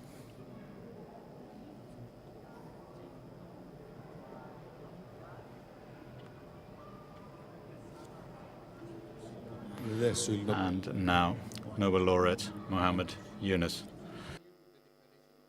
Vado avanti con la dichiarazione. Crediamo anche nella fraternità sociale, che riconosce uguale dignità per tutti, alimenta l'amicizia e l'appartenenza, promuove l'educazione, le pari opportunità, condizioni di lavoro dignitose e la giustizia sociale, l'accoglienza, la solidarietà e la cooperazione, l'economia sociale solidale e una giusta transizione ecologica, un'agricoltura sostenibile che garantisca accesso al cibo per tutti, per promuovere relazioni armoniose, radicate nel rispetto reciproco e nella cura del benessere per tutti. In questo orizzonte è possibile sviluppare azioni di prossimità e leggi umane, perché la fraternità ha qualcosa di positivo da offrire alla libertà e all'uguaglianza. Insieme vogliamo costruire una fraternità ambientale, fare pace con la natura, riconoscendo che tutto è in relazione. Il destino del mondo, la cura del creato, l'armonia della natura e stili di vita sostenibili. Desideriamo edificare il futuro sulle note del cantico delle creature di San Francesco, il canto della vita senza fine. La trama della fraternità universale tesse l'ordito delle strofe del cantico. Tutto è in relazione e nella relazione con tutto e con tutti è la vita.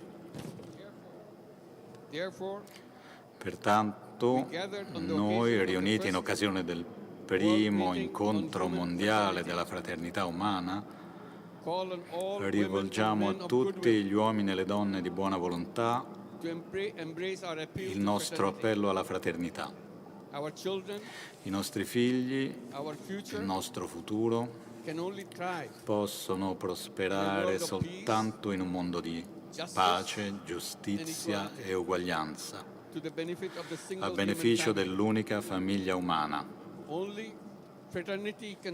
Solo la fraternità crea umanità. Sta alla nostra libertà volere la fraternità e costruirla insieme, in unità.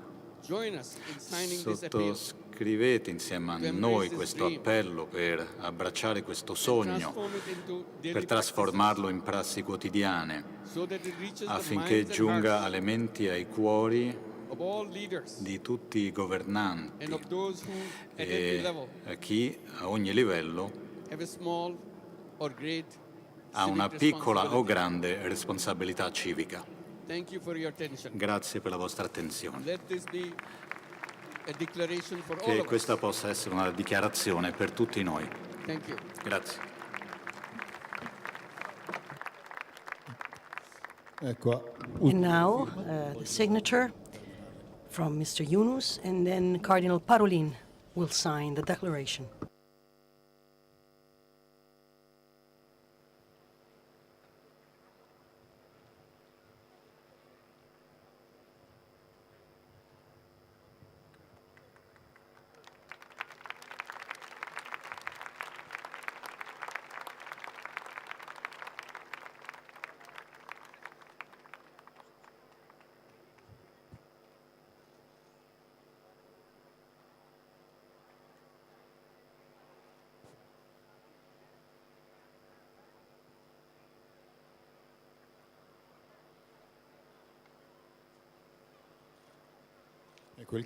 Now, Cardinal Pietro Parolin, Secretary of State of the Holy See, is signing this document.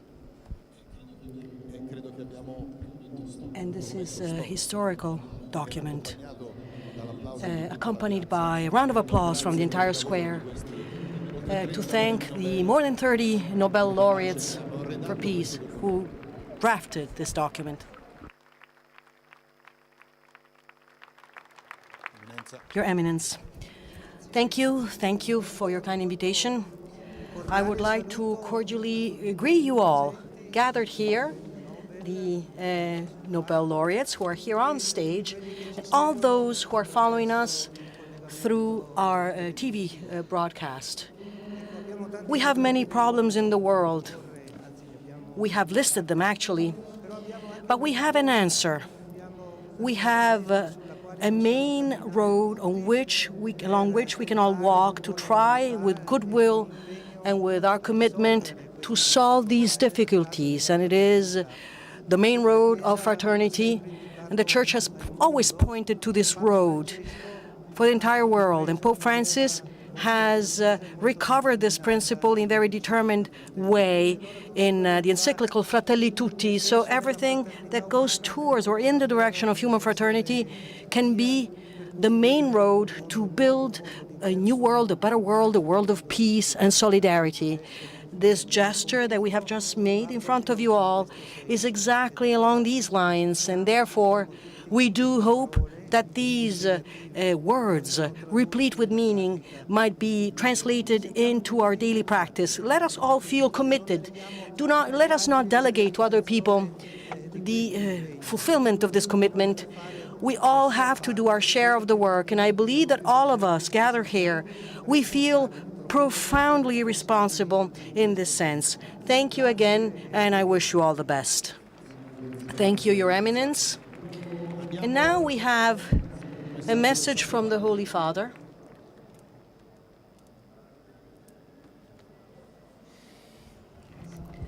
The Pope addresses us all.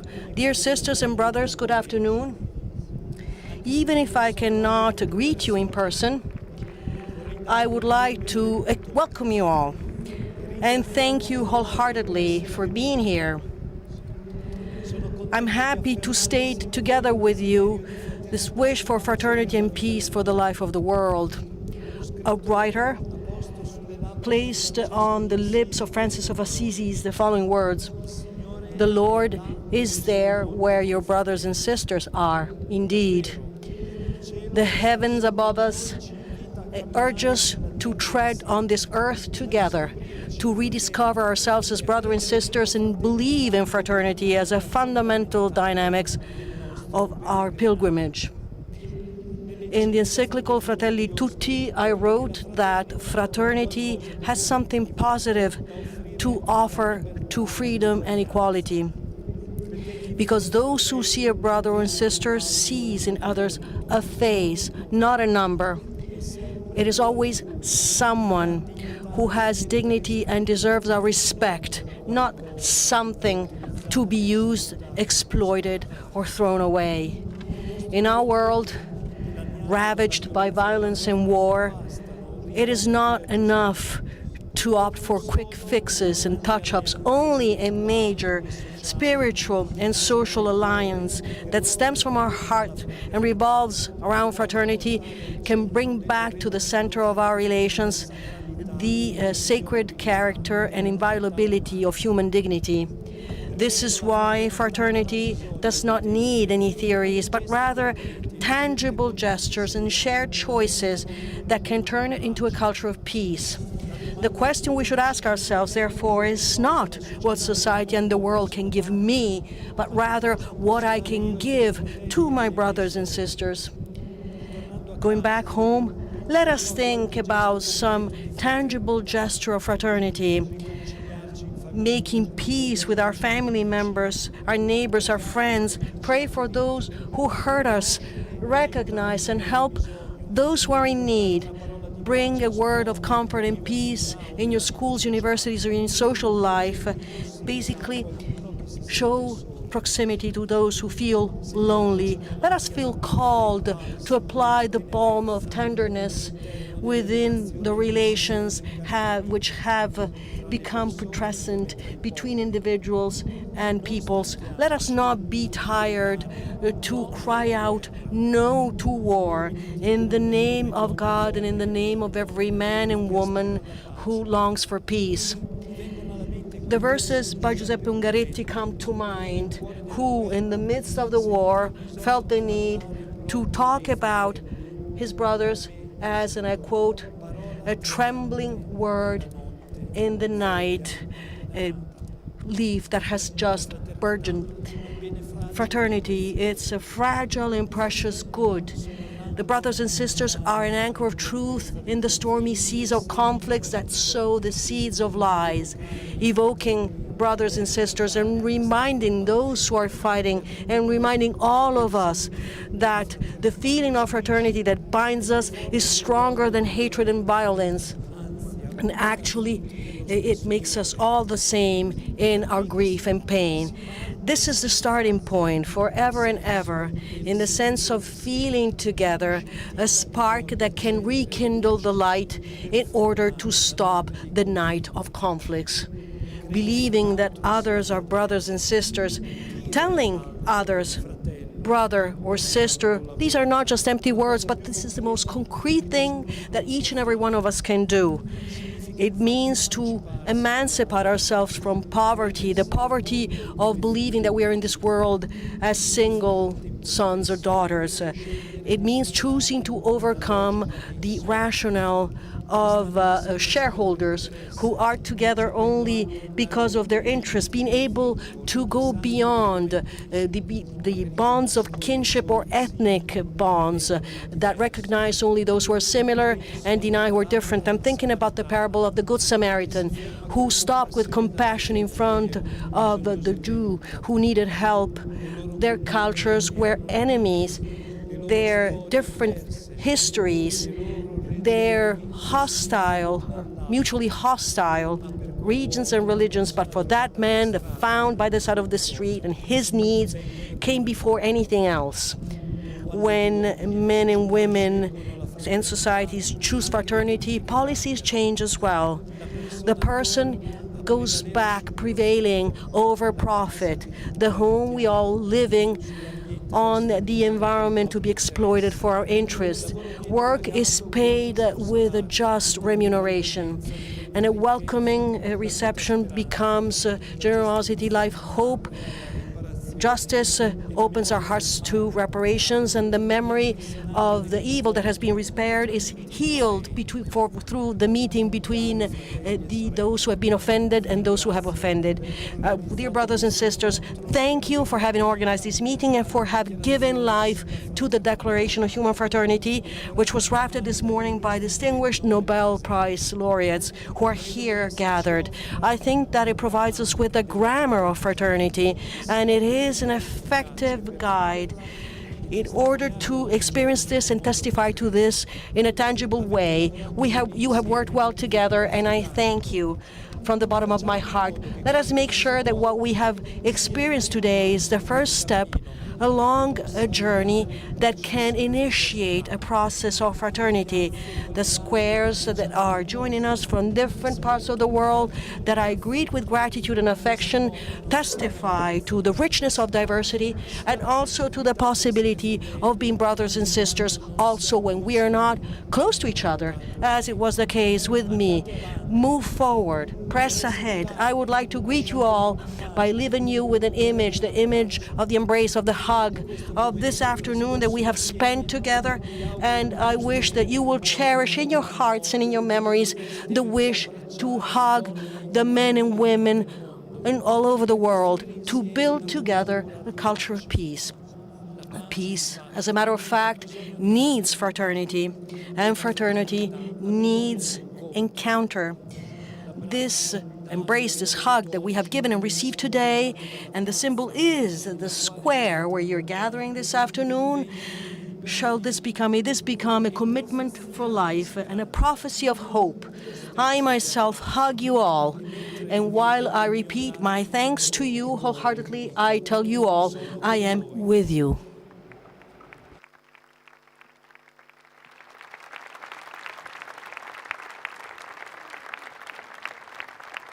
E allora And now let's start once again from this ideal hug, this embrace.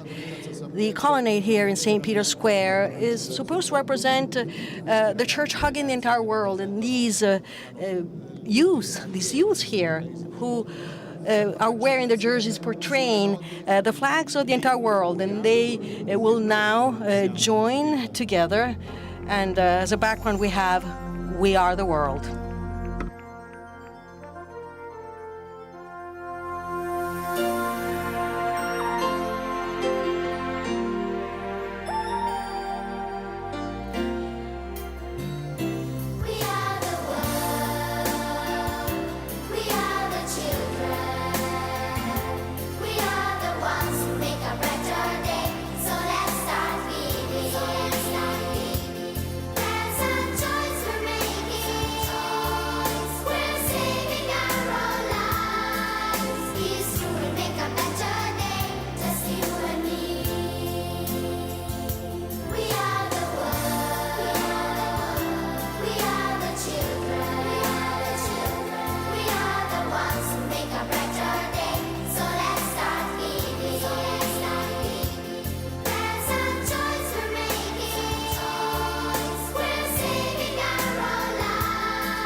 So,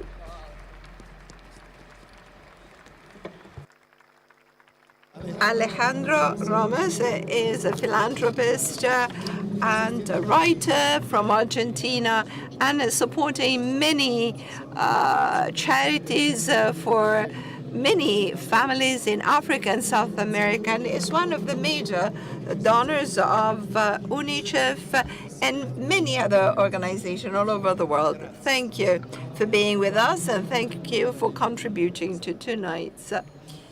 Good afternoon to everyone. My first thought goes to our cherished Father, the Holy Father. We will pray all together. And we dream a world of fraternity, peace, of Franciscan spirit. And how can we express it in an image? Because we know that a visual is worth 1,000 words, because it doesn't need to be translated and reach out the whole world. And I cannot find any other image as beautiful as a hug, because a hug comes from the heart and is the language of the soul. And it really produces something that remains eternal. It's a gift that we can give to each other at any point in time, whenever we are, whatever we do. And we can offer to all those who need it. That is why, as we are all brothers and sisters, we are all closely, intimately connected, interconnected, as one single fabric, neurons of the same brain, same energy coming from the universal love. Without any exclusion, we are all invited to hug each other, and we hug the whole world to create a new world, Thank you, Alejandro. Thank you so much. With this hug, with all these kids coming from all over the world, we're coming to close the first part. That is to say, the link with Rai Uno. Our Nobel laureate are going back to their position, and Paoli is with us for another important musical moment. Carly, you have the floor.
Una grandissima. Great voice, Carli Paoli. Thank you.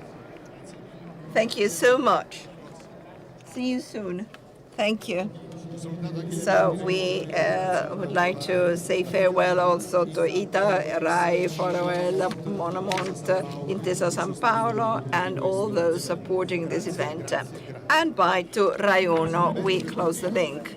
But we continue with our event. Alejandro, do you want to add something? Well, I wrote something. Do you want to read it? Yes. Thank you, Your Eminence.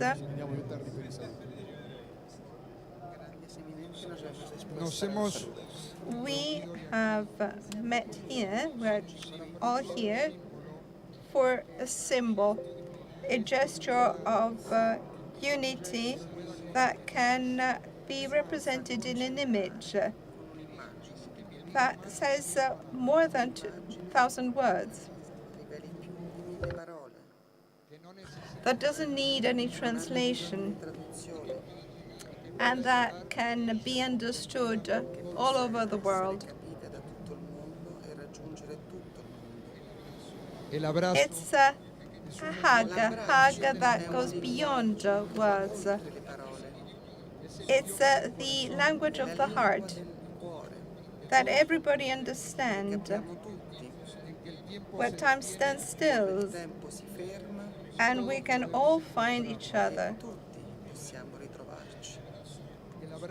And the hug is a shelter, strengthening us, where sadness fades away and joy multiplies, where pain and fear are calmed down and the spirit is nourished. It's a balm for the wounds of the soul.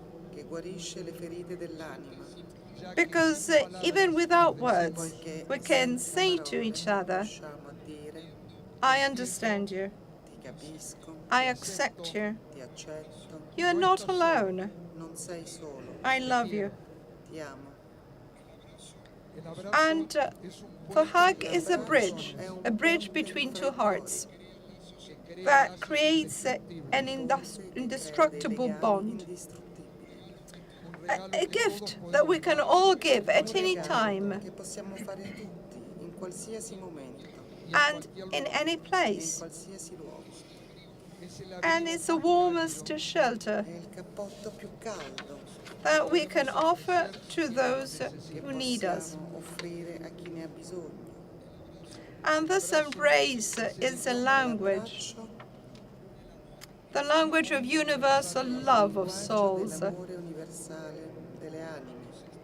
And when we sincerely hug each other, we create a moment of eternity. This is why it has always been my dream to convene everyone without excluding anyone. Anyone to come and hug each other sincerely, with love, just because we are all brothers and sisters. And we are brothers and sisters because we are indissolubly connected to each other. As I said, because we are cells of the same tissue, neurons of the same intelligence, and energies of a great universal love. Perhaps this gesture, this hug, this embrace, may seem small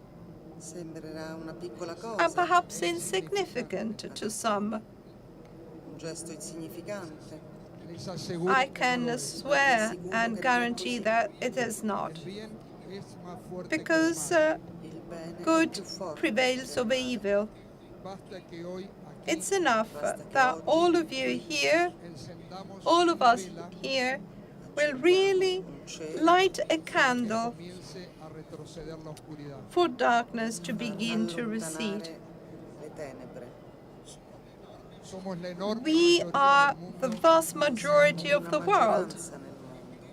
We are those who seek peace. We want peace and love between people. But we must not be silent. We must speak it up and say to the world now and every day.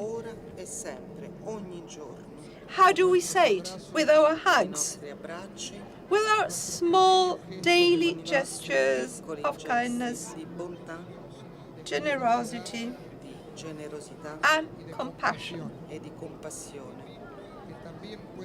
which can also travel all around the world and do good to all of us. The new technologies, with their risk of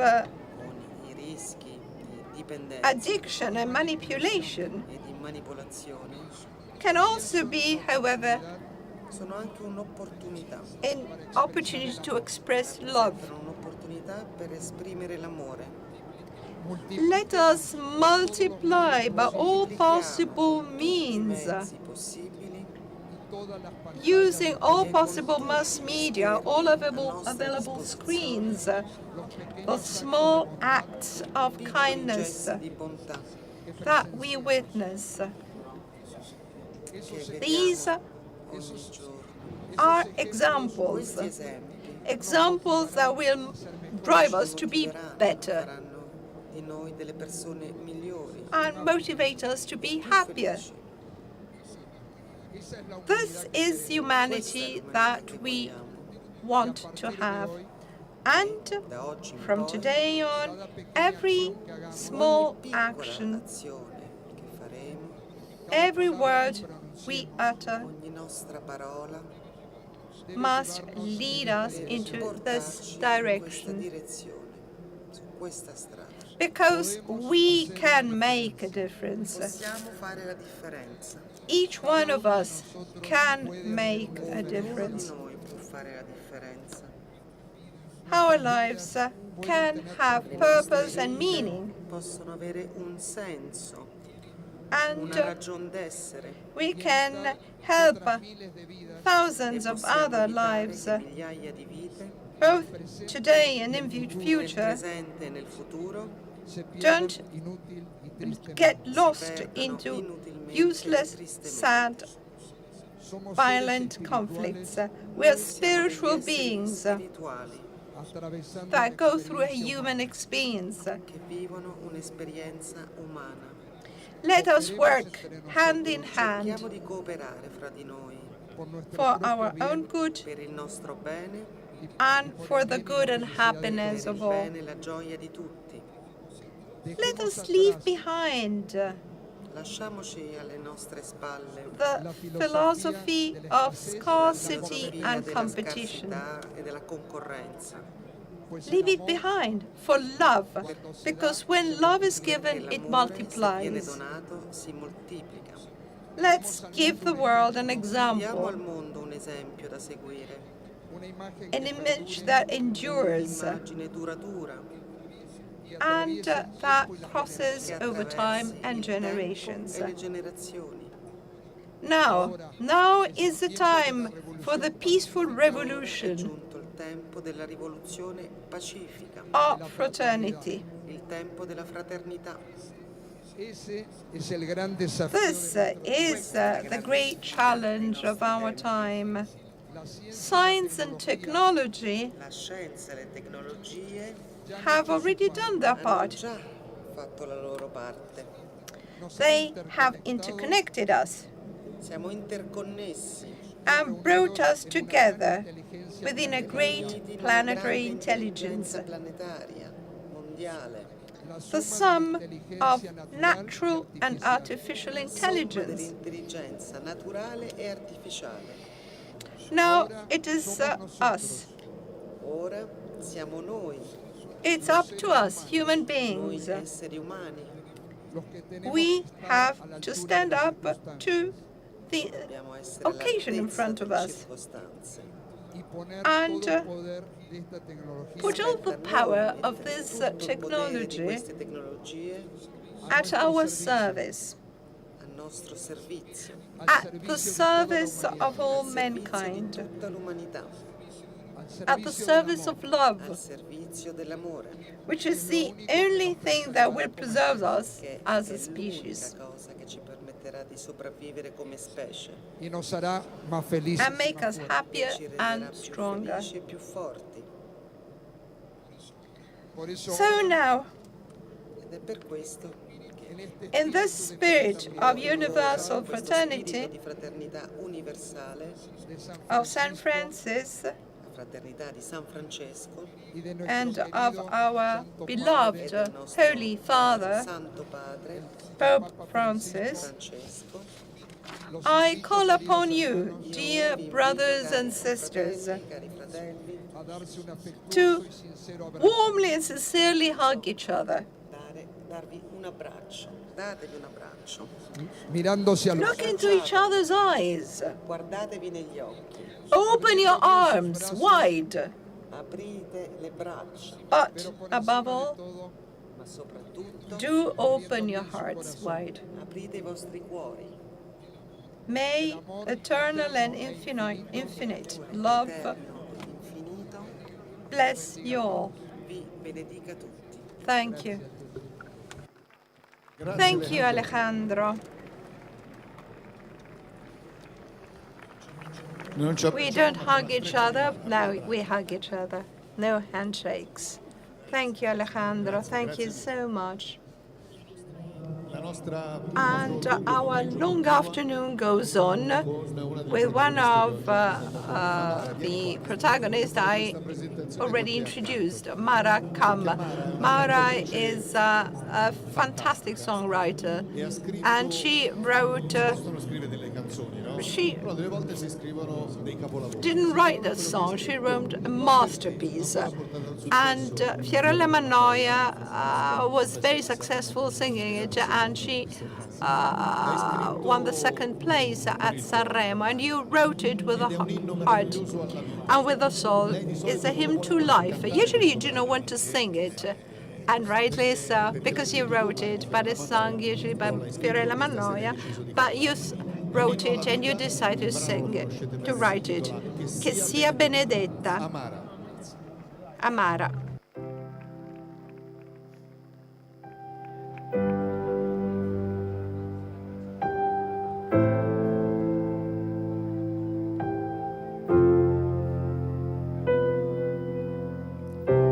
Ho sbagliato tante volte nella vita, chissà quante volte ancora sbaglierò in questa piccola parentesi infinita. Quante volte ho chiesto scusa e quante no, è una corsa che decide la sua meta. Quanti ricordi che si lasciano per strada, quante volte ho rovesciato la clessidra. Questo tempo non è sabbia mai la vita, che passa, che sia benedetta. Per quanto assurda e complessa ci sembri, la vita è perfetta. Per quanto sembri incoerente e testarda, se cadi ti aspetta. E siamo noi che dovremmo imparare a tenercela stretta, a tenersela stretta. Siamo eterno, siamo passi, siamo storie, siamo figli della nostra verità. E se è vero che c'è un Dio e non ci abbandona, che sia fatta adesso la sua volontà. In questo traffico di sguardi senza meta, in quei sorrisi spenti per la strada, quante volte condanniamo questa vita, illudendoci d'averla già capita. Non basta, non basta, che sia benedetta.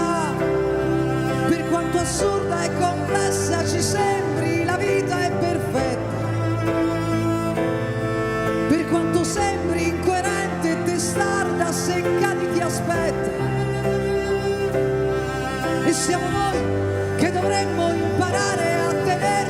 stretta, a tenersela stretta,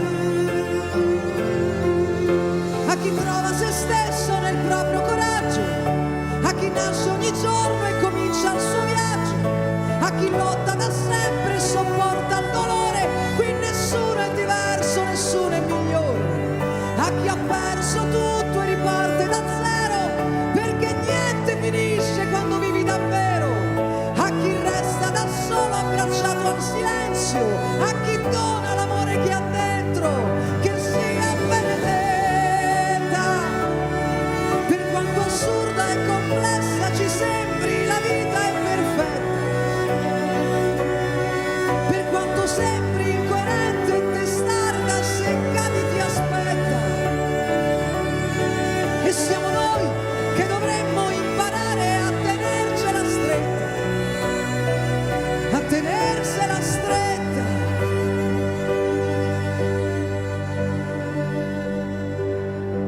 Che sia benedetta.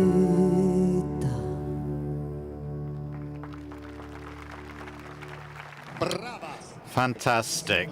Amara, thank you for being with us. Give me a kiss. And congratulations again. A true masterpiece.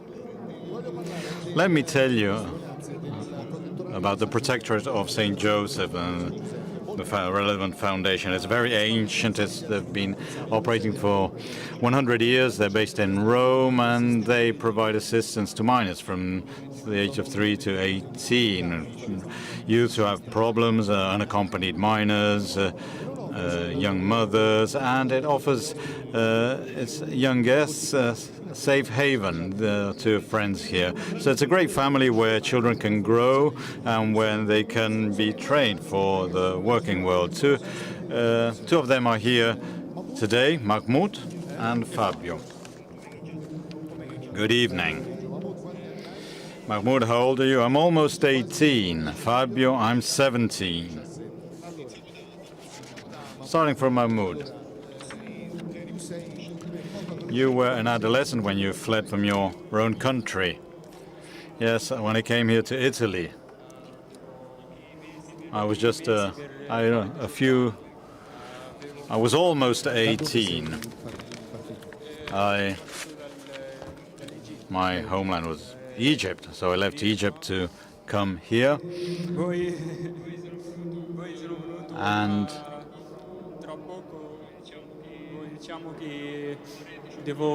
again, when I came, I was about to turn 18. I was still 7 or 8 months short from 18, and I was afraid I would be expelled, but that didn't happen. I was actually helped. I was welcomed. They helped me study. They gave me the possibility, the opportunity to work, and now I'm actually working and I'm studying to become a cook, a chef. And we live as a family in these hard times. It's a big family. We are one big family. And the Protectorate guides us. It ensures social inclusion for us, teaching you, and they teach you a job. Are you good at cooking? Well, have you ever tasted anything he cooked? Oh, sometimes, I sometimes tasted it once in Lavinia. Yeah, see, that's good. What would you cook tonight for everyone here, for all our friends? Well, since we're in Italy, the dish, the recipe that brings us all together is pasta. And since we're in Rome, I would be preparing a cacio e pepe pasta, which is with cheese and pepper. But I would like to offer the first dish to Pope Francis. I hope he will get better soon. Well, that kind of pasta is truly a healing dish. Fabio, you were just a child when you came to the Protectorate. Yes. So what was the greatest help they've given you? Not one. They've helped me in so many different ways. In my studies, they helped me They helped me be welcome, being accepted in this great family, which is the Protectorate. But I must say that on the whole, I got one of the greatest helps one can get in life. The Protectorate helped me live. I'm saying this because if I were now to write down everything that happened, all the brothers and sisters I have met, all the emotions I have experienced, the Archive of State would not be enough to hold it all, hold them all. So I would particularly like to thank the Foundation and all the personnel, and especially some educators that have followed me over the past years and that are still following me. Your educators, I was informed, tell me you're good at school, you're an excellent chess player, and that you helped a child learn Italian. What would you like to do when you grow up in the future? He said he's going to be a chef. And you? Well, I'm still rather young, so I still don't know, but since I follow a scientific path at school, I would like to focus on engineering. I have to choose the actual branch of engineering because it is a very wide-ranging subject. And then I would like to find a job, definitely. And keep on doing what I'm actually doing now, so helping others as well. Thank you very much. Thank you very much for your testimony. Thank you. Thank you. Oh, Mr. Conti, you can call me Carlo. Now, we are talking about this before with Filippo Grandi from UNHCR. We are connecting with Ethiopia, the second most populated country in Africa, and over the years it has welcomed over 1 million refugees from South Sudan, from Eritrea, Somalia, Sudan, and a whole lot of other countries. Despite the difficult living conditions they are experiencing in Ethiopia, the local communities still welcomed, still embraced all these refugees. And UNHCR is trying to provide support to the refugees themselves and to local communities which have so generously welcomed these refugees. So we have a video link with Ethiopia. 2023 in Somalia, conflict broke out suddenly. Since the beginning of the war, hundreds of people were killed, thousands were injured, and more than 200,000 were displaced. Almost 100,000 people, many of whom women and children, crossed the border with Ethiopia to seek refuge in that country, an area between Somalia and Ethiopia. The local community opened their doors to the newly arrived, sharing their food, water, and homes. I departed from Sanu in early February. The clashes broke out all of a sudden, shelling, firearms. I was scared. I fled with my family. My husband stayed in Sanu, but I have no news of him. When Amina, your mother, and your 8 children came to Ebele, they soon found safe haven in Sarah's house. When we saw this family, we decided to help them. They belong to our same group. We noticed this woman, her mother, all these children. And so we decided to give them our house.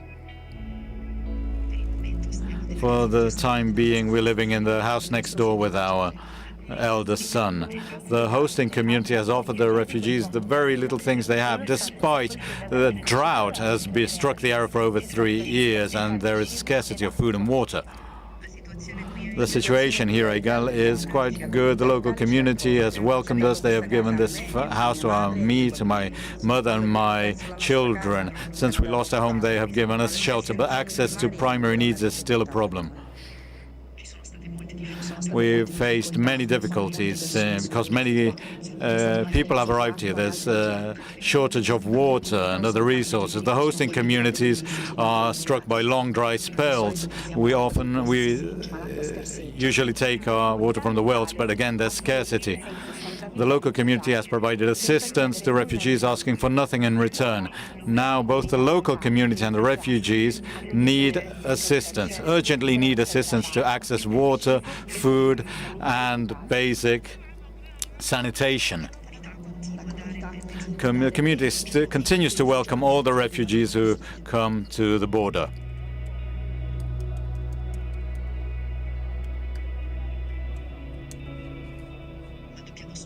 But we must support them through providing foodstuffs, first aid material, giving them material to provide shelter, where to sleep. A warm welcome to all of you around the world. A warm welcome to all of you across the world in St. Peter's Square here in Vatican City. I'm Mamadou Diambalde. I represent UNHCR in Ethiopia. Ethiopia is the second most populated country in Africa. It's a country that has been hosting for several decades almost 1 million refugees proceeding from South Sudan, from Somalia, Sudan, Eritrea, and many other countries. Ethiopia, despite all its problems, despite the impact of COVID-19 and its socio-economic implications for the people, for the local people, despite the conflict, the internal wars and conflicts, and the impact of climate change through long droughts and floodings, Ethiopia, despite all this, is still generously hosting and welcoming refugees. It has opened its doors. The communities, despite all these challenges, the families have opened up their houses. They have done all that is possible to welcome and give shelter to refugees, just as they have shared the limited resources they have. This is proper generosity. This is a generosity that calls for further support by all of us.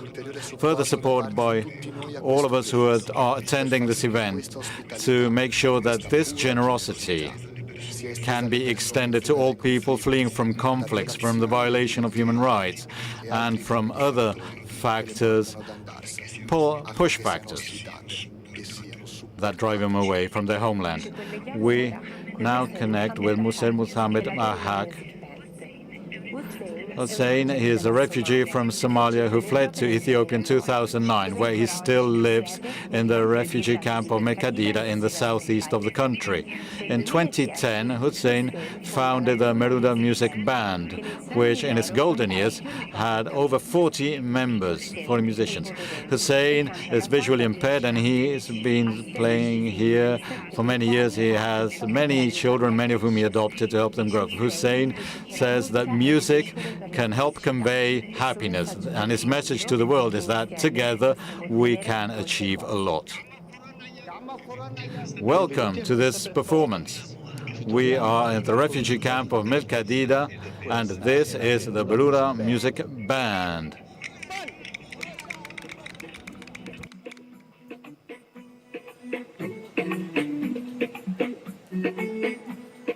Isfanka bulshado wa faida we Isfanka bulshado wa faida we alam kauna fan wa faida we alam kauna fan wa faida we.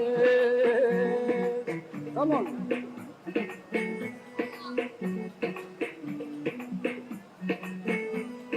Isfanka bulshado wa faida we Isfanka bulshado wa faida we alam kauna fan wa faida we alam kauna fan wa faida we.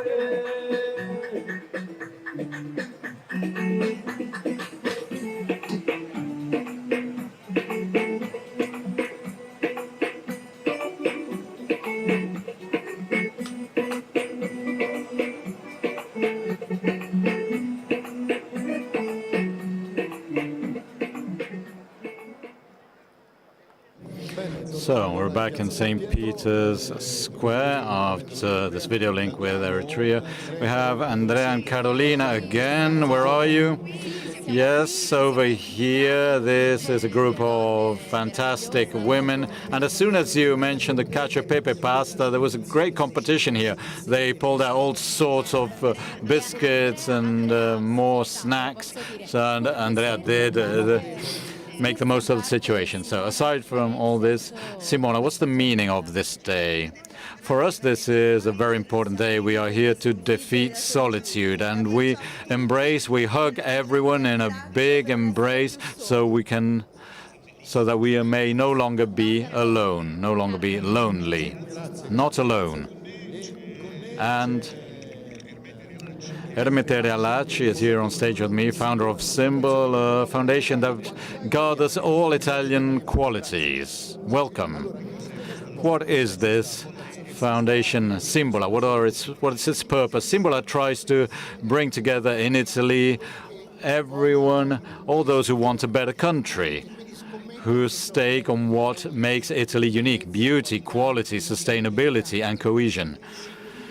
The symbol in Greek means to unite.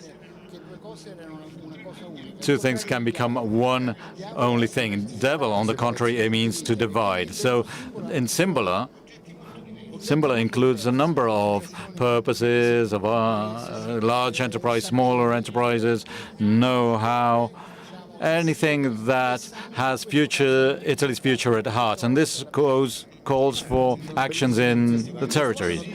So your slogan is, yes, we can do it. And this is the slogan of the working group we had this morning, with a whole lot of members who try to strive to achieve an economy that is more based on humans. Because, as we have seen this afternoon, we can be under delusion if there is no hope. So we have to look tangibly, not from in abstract terms, for some hope, whether it's a large enterprise, a small enterprise, an association, charity work, a small municipality. You must strengthen bonds. There are many stands here of Coldiretti, the Italian farmers, who are handing out a whole lot of top quality local products in Italy. And Simbola and Coldiretti have worked together. And we know that 92% of the top quality brand in Italy are linked to local territories, local municipalities. And if you don't save this municipality, you won't be saving the local product. This is very important. When I walk by St. Peter's, I always remember a very particular night, terrible in a way, because an elderly person under the rain, the Pope, who was watched by the whole world, said some very strong words. He prayed God not to leave us alone, and he said no one is saved alone. And then we know what happened with COVID, millions of deaths. But we have stood up again, holding each other's hands. So that's how challenges can be won. The Pope said, in order to tackle this crisis, we must rediscover that we are part of a common fate. I think that Foundation Fratelli Tutti and Laudato Si must convey this message. Together we can make it. So we are all on the same big boat. And there's a responsibility, as Cardinal Parolin said before. There's a beautiful, something beautiful that St. Augustine said. If you live well in your times, everything will be good, but we are those times. You signed, along with Father Enzo Fortunato, the Manifesto of Assisi. What is it? Cardinal Gambetti was there too. That was an important step because it brought together very different worlds in the name of an economy that focuses on humans. And he said something very important, because sometimes we tend to say, well, yes, the environment is important. No one will go against the environment. Jack the Ripper might say something. He might use recycled knives. But actually today, everyone is pro-environment. The first point of the manifesto was this: it is necessary to tackle the climate crisis, but it's also necessary to make society more human-focused. And this is crucial for the future. In Italy, many enterprises export, they produce, they give employment. Why?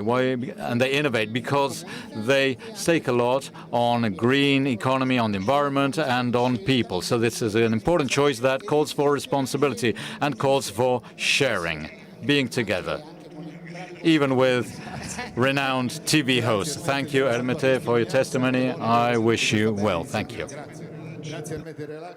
Thank you, Ermete Relacci. Paolo Vallesi is once again back on stage to give us as a gift another one of his greatest hits.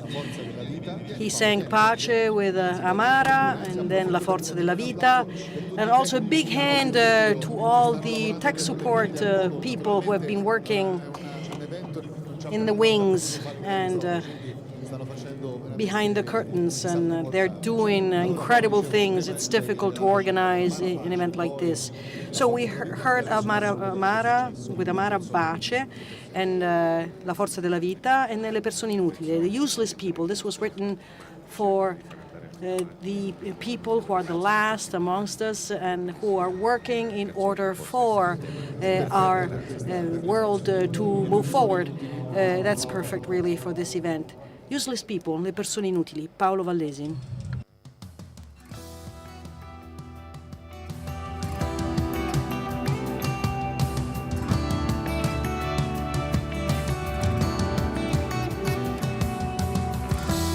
C'è anche un'altra umanità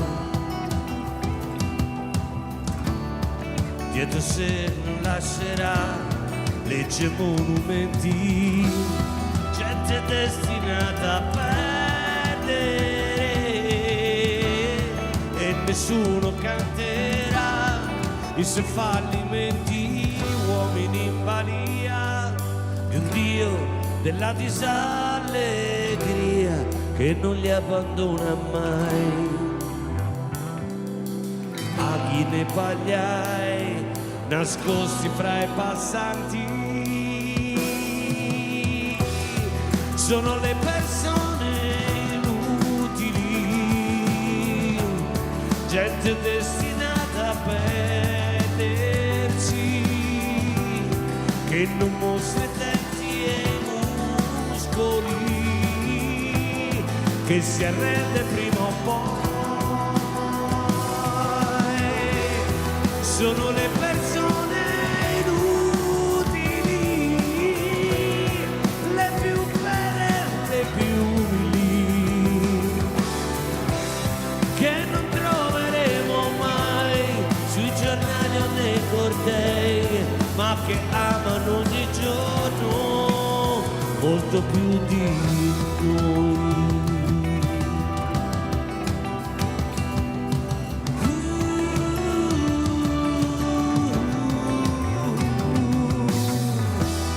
E continuano così,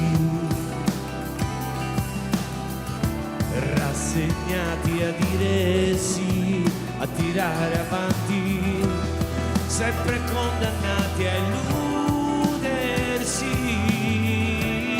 di trovarsi dentro a un film, finalmente amanti, uomini in balia dei sogni e della nostalgia che non cresceranno mai, nani in mezzo ai guai col cuore di giganti. Sono tutte le persone inutili, gente che non riesce a vivere, che nell'anima ha troppi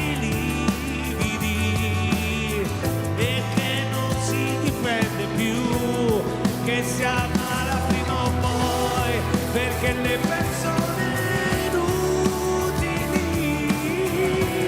sono sole, sono fragili e non vinceranno mai né medaglie né trofei, perché amano ogni giorno molto più di noi.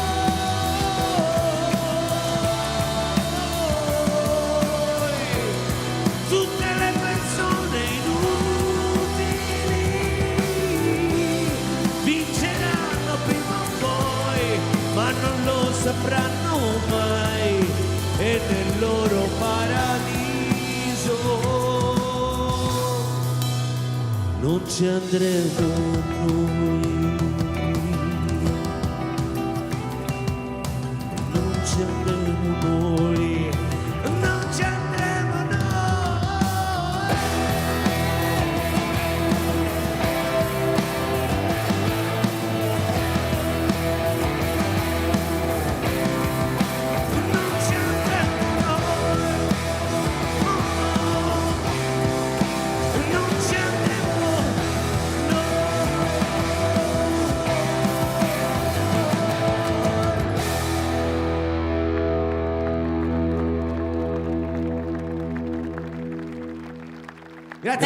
Thank you, Paolo. And you've been with us throughout this long afternoon and entertained us with your wonderful music. And now we'll go and see what's up in Buenos Aires, Argentina, Congress Square. It is basically a pot, let's say a collective pot where meals are distributed to those who are hungry. We are today in the Plaza de Congreso in Buenos Aires, in Argentina. My name is Romina Padilla. I am a farmer, and we belong to UTEP. My name is Laura, and I work for MTE, and I'm a cook.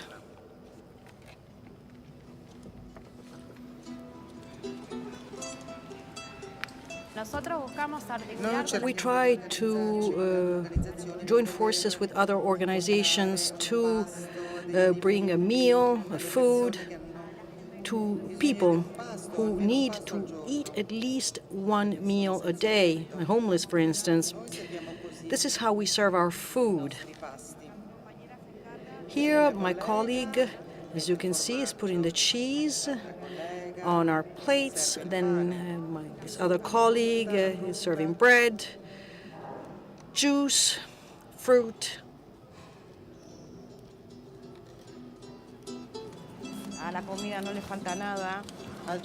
And really, this food has everything. It provides all the essential nutrients. Food sovereignty means being able to produce healthier food so that our families can also grow food in an agroecological way. It is a day-to-day struggle that we are carrying out together with all the workers in this people-based economy. We also want to be able to have access to land, housing, and work. I like to cook. I like what I do. I cook with love. And in addition to the soup kitchen, we also organize cultural events so that people can show up and chill out, have fun, laugh a little bit. We know that this is not possible in the streets. So we bring entertainment to the squares to share with them a different moment of joy and communion. People also come to us asking for help because of their drug addiction or alcohol addiction. We give them the opportunity to come to our neighborhood facilities where they are supported so that they can overcome their addiction. Hello, my name is Rebecca. I'm a street vendor. I have to live through the rain, sun, and the persecution by the police. I'm Delia. I'm from the Cooperative Association El Amanecen de los Cartoneros. And I want to thank the UTEP for this meal. They brought us a warm meal, which is good for us. It's good for us because we are street vendors. Sometimes we have one plate of food a day. Sometimes we're able to sell something. Sometimes we don't. And we pass by here by the Plaza de Congreso, where our UTEP friends are making a meal. And we cook for all these people with love. Hello, my name is Laura. I'm the conductor of the youth orchestra. And within this children's and youth orchestra, as well as dealing specifically with the folk repertoire of Latin American music that is part of our identity, we also work on everything that has to do with work, thinking about music as a collective task of mutual support where everyone needs to be involved. Just as we classify the material, we separate it and we gather it, and it's also it never ends up in the landfills. And they also give us a hand by giving us some food.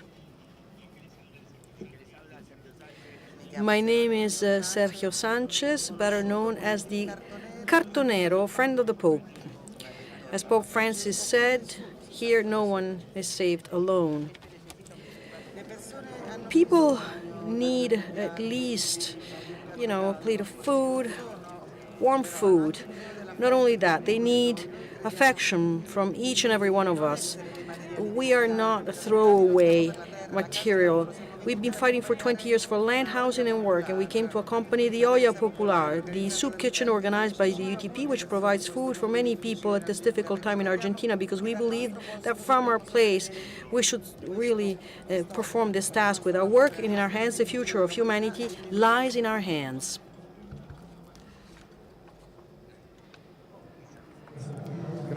We should thank Buenos Aires.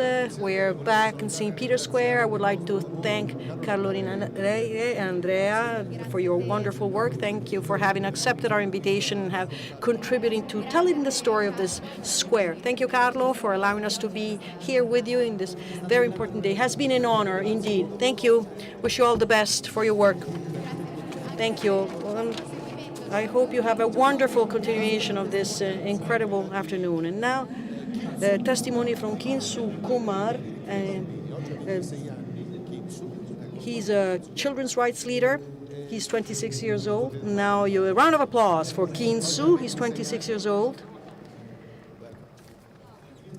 And he has become one of the greatest fighters for children's rights. He was born in India from a very poor family. He spent his childhood in a slum, one of the giant Indian slum, with nothing, basically, and no education. To contribute to supporting his family, he started working. He was very young, and thanks to an aid program, he was able to study, and now he travels all over the world to promote the right to education for children. And also, he spoke at the United Nations.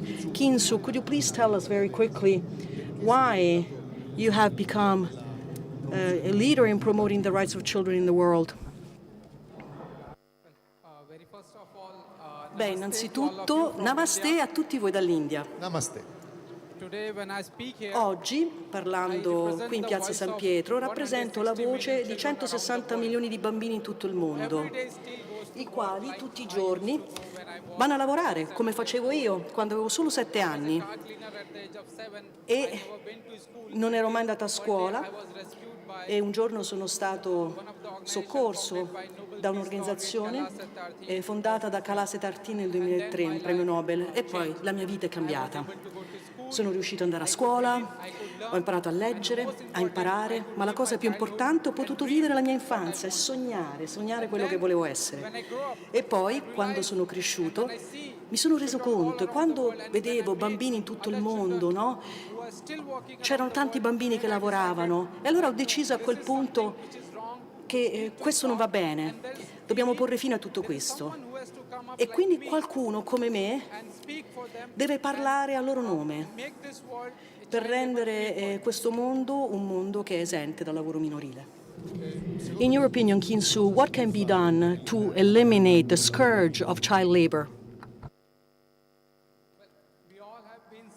Beh, tutti diciamo che i bambini sono il nostro futuro, ma io credo che i bambini siano il nostro presente. Se la loro infanzia non è sicura oggi, allora non possiamo sognare un mondo migliore per i bambini, ma neanche per chiunque. Quindi è molto importante salvare l'infanzia, salvare i bambini, e per far questo abbiamo bisogno di un mondo più compassionevole, un mondo in cui le persone si fanno avanti e seguono il percorso dell'azione basata sulla compassione. e talvolta esprimiamo solidarietà nei confronti dei bambini, bisogna mostrare la compassione. La compassione va un passo oltre, può portare all'azione. Quando vediamo la sofferenza degli altri come la propria, allora si passa all'azione, si fa qualcosa, si vuole porre fine a queste situazioni, e altrimenti questo problema non sarà mai risolto. Quindi è importante creare, promuovere la compassione, e con grande creatività, tra l'altro. E abbiamo anche creato delle aziende compassionevoli dove le persone si aiutano vicendevolmente. Adesso nel mondo vediamo che c'è una crisi climatica, c'è la guerra, il cambiamento climatico, ci sono tante sofferenze, povertà, e quindi la soluzione per tutto è comunità compassionevole, dove tutti uniscono le forze, ma per tutti gli esseri viventi nel nostro mondo. Quindi se vogliamo salvare l'umanità e i bambini, dobbiamo essere più compassionevoli. Grazie. Thank you, Kinso, for your testimony, and I wish you all the best for your endeavors. Grazie. Perhaps going around the squares in our cities, you might have seen what we call street artists. They're very powerful. They're really artists with a capital A. And on Rai 2 channel, there was a program from the street to the stage. That is to say, those artists are usually our street artists, very powerful, but had the possibility to be on stage on a TV program. There is Martina Zaghi in one of these series that usually is active in Bologna. Am I right, Martina? Hi. So you usually perform in squares and street. Yes, but this is a major square. I'm breathless. You would have never imagined to be here. No, never. And she is singing Due Vite. Martina, you have the floor. By Marco Mengoni. Siamo soli svegli in tutto l'universo e non conosco ancora bene il tuo deserto. Forse in un posto del mio cuore dove il sole è sempre spento, dove a volte ti perdo, ma se voglio ti prendo. Siamo fermi in un tempo così che solleva le strade, con il cielo ad un passo da qui, siamo i mostri e le fate. Dovrei telefonarti, dirti le cose che sento, ma ho finito le scuse e non ho più difese. Siamo un libro su un pavimento in una casa vuota che sembra la nostra. Il caffè col limone contro l'hangover sembri una foto mossa. E ci siamo fottuti ancora una notte fuori al locale, e meno male. Se questa è l'ultima canzone poi la luna esploderà. Sarò lì a dirti che sbagli e ti sbagli, e lo sai, qui non arriva la musica. E tu non dormi, e dove sarai, dove vai quando la vita poi esagera. Tutte le corse, gli schiaffi e gli sbagli che fai quando qualcosa ti agita. Tanto lo so che tu non dormi, dormi, dormi, dormi, dormi mai. Che giri fanno tue vite. Siamo soli svegli in tutto l'universo, a girare un po' di rabbia sopra un tetto. Che nessuno si sente così, che nessuno li guarda più i film, i fiori nella tua camera, la mia maglia metallica. Siamo liberi su un pavimento in una casa vuota che sembra la nostra, persi tra le persone, quante parole senza mai una risposta. E ci siamo fottuti ancora una notte fuori al locale, e meno male. Se questa è l'ultima canzone poi la luna esploderà. Sarò lì a dirti che sbagli e ti sbagli, e lo sai, qui non arriva la musica. E tu non dormi, e dove sarai, dove vai quando la vita poi esagera. Tutte le corse, gli schiaffi e gli sbagli che fai quando qualcosa ti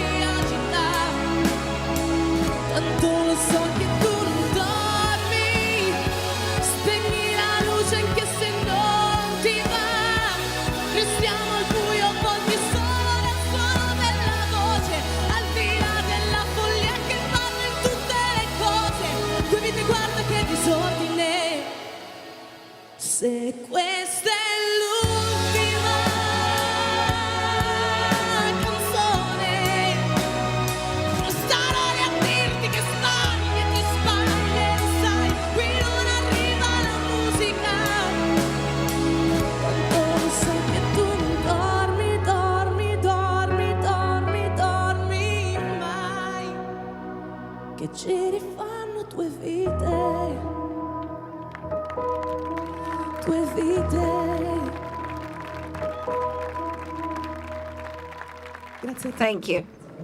Thank you, Martina.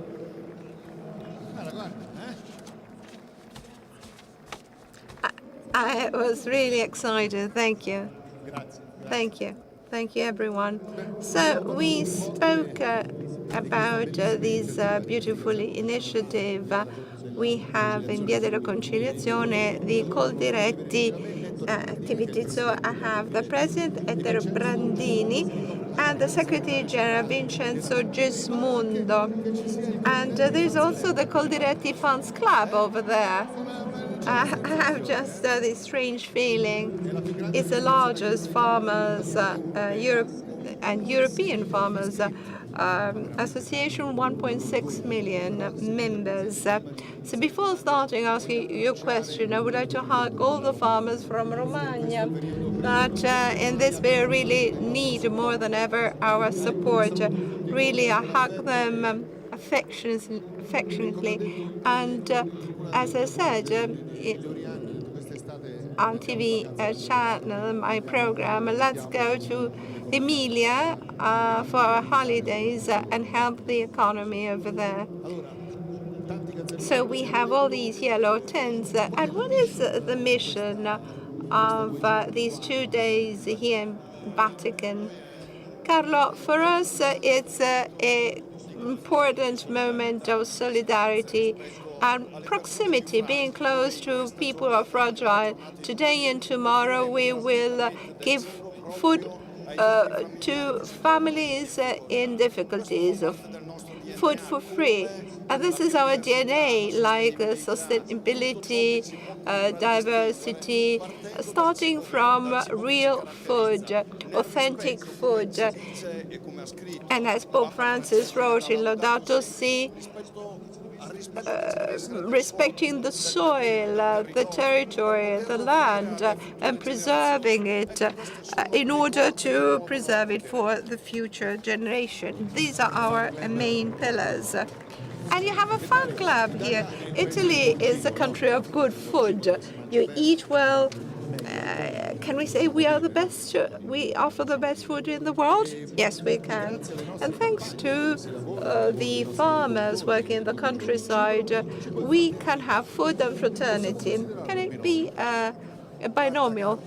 Well, Carlo, I have the honor and pleasure to hug all friends who are here today, and thousands and thousands of people. About 180,000 people came to our stands, and I wish you the best. And our best wishes go to His Holy Father, Pope Francis. We all send our best greetings, but he must know that even if we feel him amongst us, we miss him. He has to come back soon because we need him. The planet needs him. And he's really giving us important life directives and recommendations, looking at what is not going well in the world. You asked me a nasty question, but I'll answer. You know the etymology of fraternity in Sanskrit means supporting each other, exchange of food. So imagine how appropriate it is to have Col Diretti here and the World Farmer Market. You will connect with Lima, where we are in a farmer's market. And this gives us hope and a trajectory for the future. And it's a great gift we received, and it's proximity. It has to be nourished, supported. And food, let's be clear about it, is really the most powerful means of proximity. We need to be close together, close to each other. And this is a message of Pope Francis. In his encyclical, he said that being a living being means being in community and in fraternity with others. Do you want me to ask you another challenging question? Of all the Italian regions, where do you get the best foods, the best produces? I'm joking, because I think that it can be rather biased. Perhaps Tuscany? No. Okay. You started by mentioning Romagna, and I would like to add Ischia, Marche, Liguria. These are all territories that unfortunately during these years were very much compromised by climate change and floods, and unfortunately also neglection. And the presence of farmers is the only way to preserve the soil and this common good that future generation can inherit. And I repeat what I said, our thoughts go to these farmers that lost the work done by many generations. Yes, and they're rolling up their sleeves. We are rolling up our sleeves as well. Okay, so we'd like to thank you, and now we connect with Lima, Peru, where we have the farmers market. Farmers and cattle raisers in connection with Coldiretti. So let's connect with Lima.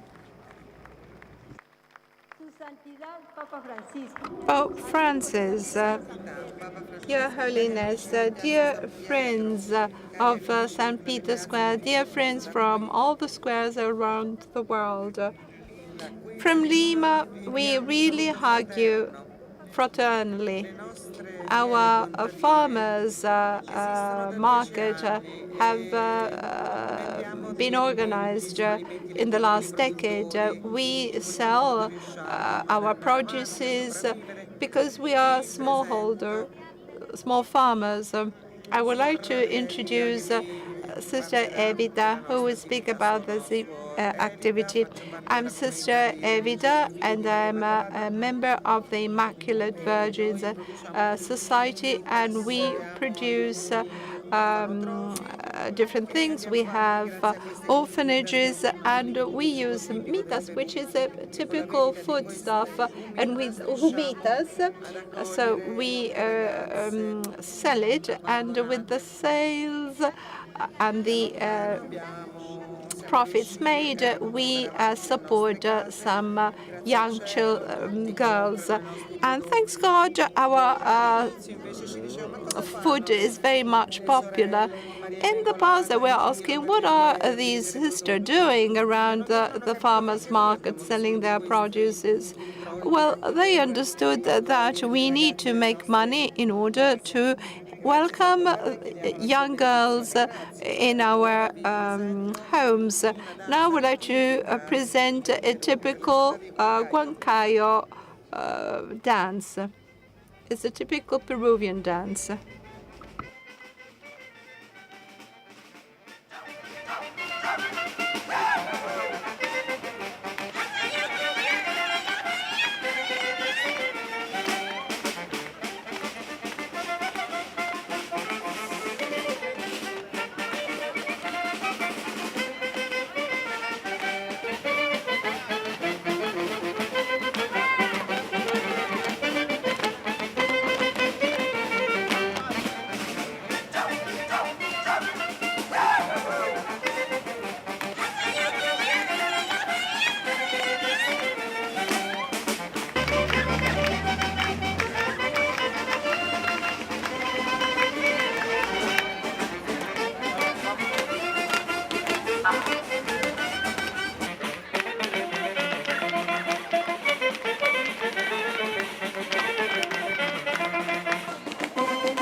enarbolas con tu pañuelo un mensaje de amor y paz.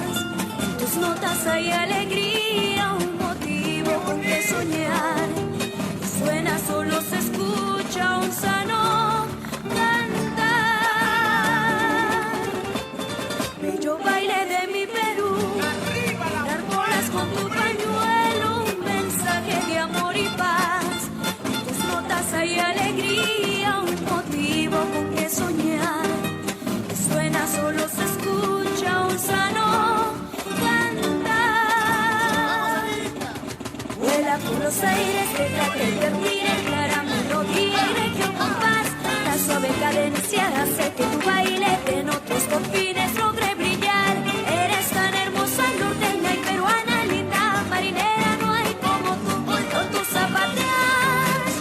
El poncho al girar, rizado falmón, vas a conquistar. Así de bonita es la marinera que solo se baila de corazón.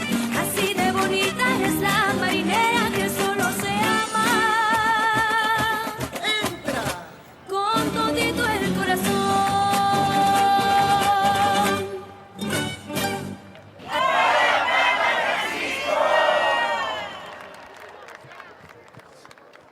So let's continue, and I have the president of the community of Sant'Egidio, Marco Impagliazzo, with me.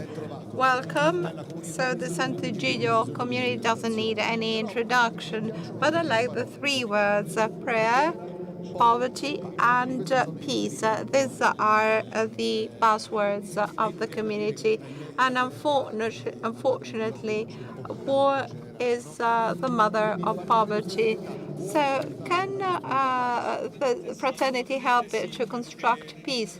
Yes, because fraternity is a way to obtain peace. You said that the war is mother of any poverty, and with peace everything can be obtained. But to make peace, we must recognize each other as brothers and sisters.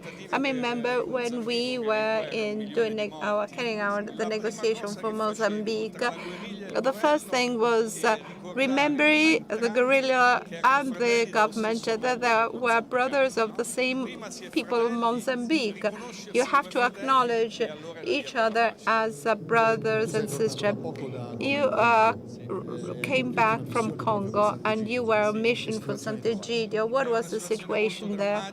It's a terrible situation because all around Goma there are many guerrilla warfare, because it is a place rich of diamond, mineral, ores.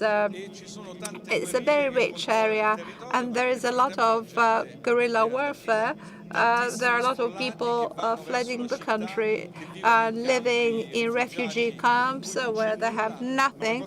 But what really struck me are the children on the street, because hundreds of small kids, so small, that live asking for money, so begging around on the street. Sant'Egidio is keeping this hope alive, nourishes them, gives them shelter, and educates them.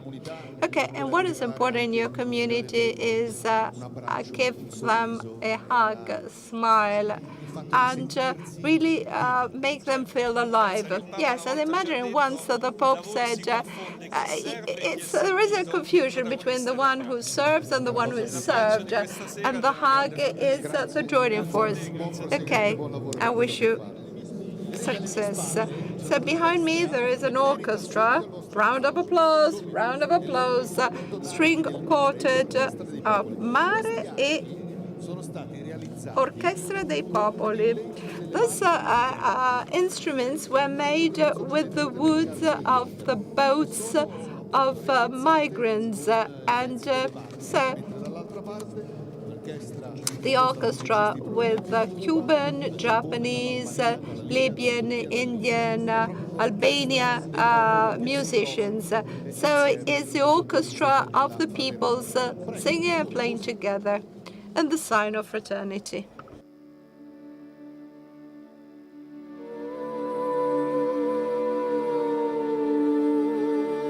È possibile pensare e sognare It's possible to think and to dream of another humanity. It is time to meet.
Más no quiero amarte más, es la verdad. Estés en mi camino para no volverte a ver. Tú me recuerdas viejos tiempos y dulces noches. Tú me recuerdas cómo latían nuestros corazones. No vuelvas más, no quiero más el fuego en mi corazón, que ya no quiero amarte más, ya solo trato de olvidar.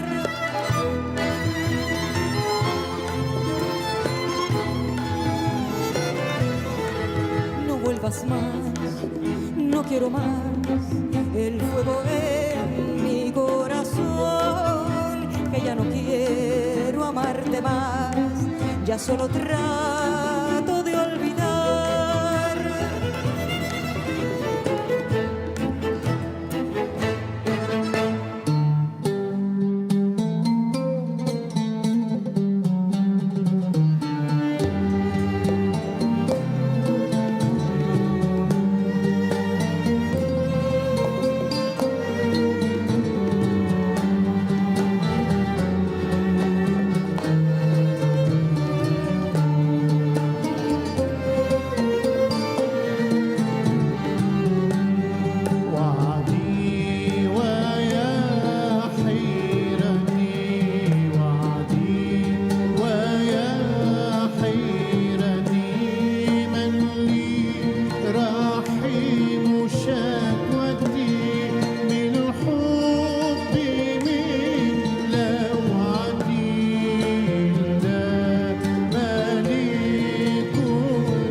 Congratulations.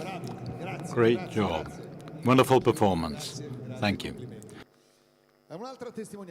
Another important testimony that really struck me is that of Heidi Kum, founder and CEO of Roots for Peace, an organization that deals with the uprooting, with the eliminating landmines to make the fields fertile for growing crops. Thank you. So, well, congratulations. You know what it means to get rid of all those mines and converting these fields into agricultural fields. Can you explain, can you tell us what Roots for Peace, your foundation, does?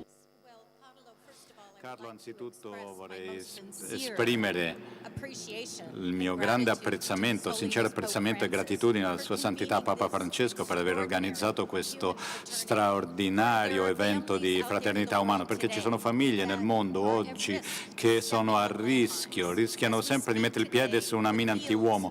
Ora che parliamo, i campi in Ucraina sono pieni di queste mine.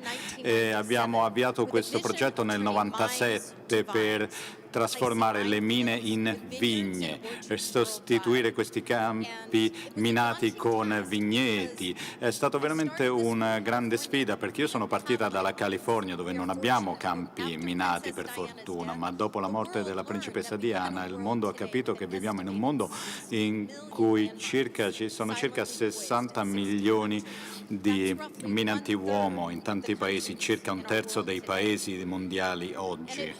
E tiene queste terre in ostaggio, non si possono crescere, non si possono coltivare, non è possibile coltivare in questi campi. Ecco, in quali paesi? In what countries of the world have you already intervened?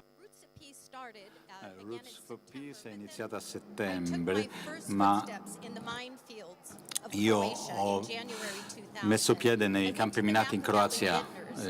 Poi sono andato nella Napa Valley e ho sentito che in Croazia c'erano circa 1,2 milioni di mine antiuomo in seguito alle guerre nei Balcani, e nel gennaio del 2000 sono andata a piedi nel primo campo minato. Tutto quello che ho visto in televisione non poteva davvero esprimere.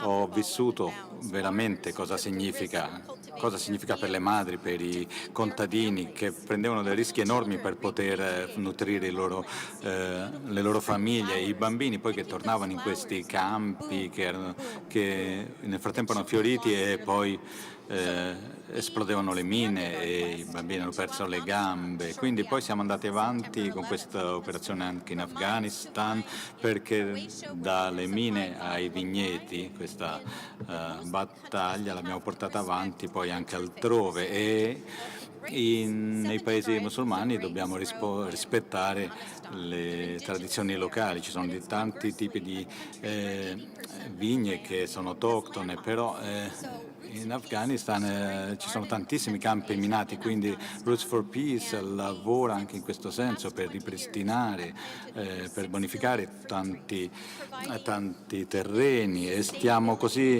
così facendo abbiamo garantito tantissimi frutteti che danno poi sostentamento a tante famiglie. Carlo, adesso in Afghanistan il 97% di disoccupazione, qualsiasi sia, qualunque sia la classe governante, noi aiutiamo le persone. E abbiamo piantato i meloni, melograni, mele, uva.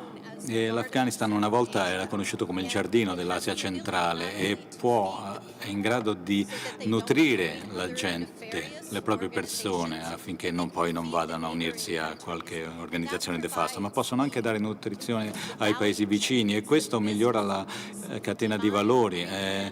Bisogna bonificare, piantare e ricostruire l'economia della pace. È una qualcosa di estremamente importante. Non è si tratta solo di pace, si tratta di eliminare le mine e piantare e andare avanti con coltivazioni. Questo può cambiare anche la politica, e qui si tratta del suolo, dell'anima. Questa è madre terra, e la madre terra ci perdona quando togliamo le mine e andiamo a piantare diverse coltivazioni. La terra con il sole, con l'acqua ci aiuterà a far crescere tutto, quindi grazie mille Carlo per avermi dato questo onore, e voglio ringraziare anche Sua Santità Papa Francesco, che ci ricorda di quanto siano terribili le mine anti-uomo. Adesso ce ne rendiamo conto, l'Ucraina una volta era il granaio d'Europa e il 30% dell'Ucraina adesso è un campo minato, quindi chi nutrirà il Nord Africa con il pane, con i cereali?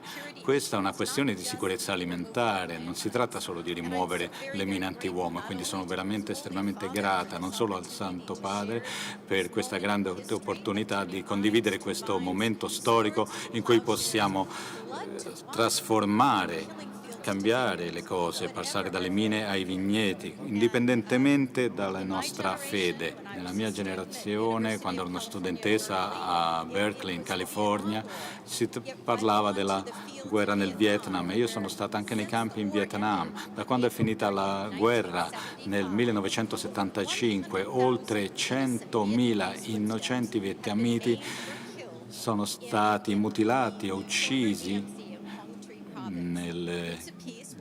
in diverse zone, e noi lavoriamo con i partner locali per sminare, per bonificare questi terreni. Non lo facciamo da soli, e una volta che sono rimosse le mine, quei terreni diventano terreni fertili per la pace. Sono madre e ho avviato questa impresa 25 anni fa, adesso sono anche nonna, e penso quindi alle future generazioni che devono poter camminare sulla nostra terra senza paura, non devono calpestare i semi dell'odio, devono fare ben altro, e noi abbiamo la capacità di fare questa trasformazione. Non siamo soli, soprattutto le donne dell'Afghanistan, non possiamo dimenticarci delle donne dell'Afghanistan. Queste sono le donne che stanno nutrendo i loro figli, e adesso c'è un nuovo regime, sì, ma dobbiamo andare oltre se vogliamo veramente guardare alla famiglia umana, della fraternità di uomini, padri, madri che proteggono i loro figli. È una grande opportunità per lavorare in favore della pace. Io vengo da San Francisco, come vi ho detto, e più tardi questo mese celebreremo l'anniversario della firma della Carta Costitutiva delle Nazioni Unite, il 26 giugno 1945, quando il mondo insieme decise di combattere, di dire no alla guerra, e adesso ci troviamo sull'orlo della Terza Guerra Mondiale, quindi con grande rispetto delle Nazioni Unite oggi vorrei sottolineare che c'è bisogno di un 18° obiettivo di sviluppo sostenibile, perché se non bonifichiamo le terre, se non eliminiamo le mine anti-uomo, tutti gli altri 17 obiettivi non possono essere ottenuti. Non si può fornire istruzione, non si possono fornire servizi igienico-sanitari in un terreno che non è stato bonificato, quindi dobbiamo lavorare insieme, tutto il mondo, nel nome del Santo Padre, e con l'aiuto di Dio, Allah, Buddha, dobbiamo ricordarci che siamo figli e figlie di Abramo, e c'è una bellissima citazione sul muro di Isaia, che le spade possano essere trasformate in arateri. Bisogna imparare da tutto questo. Grazie. A nome di una madre. Grazie. Thank you very much, and thank you for this lovely project. Thank you, Heidi Kum. We will now be connecting with Japan, Nagasaki.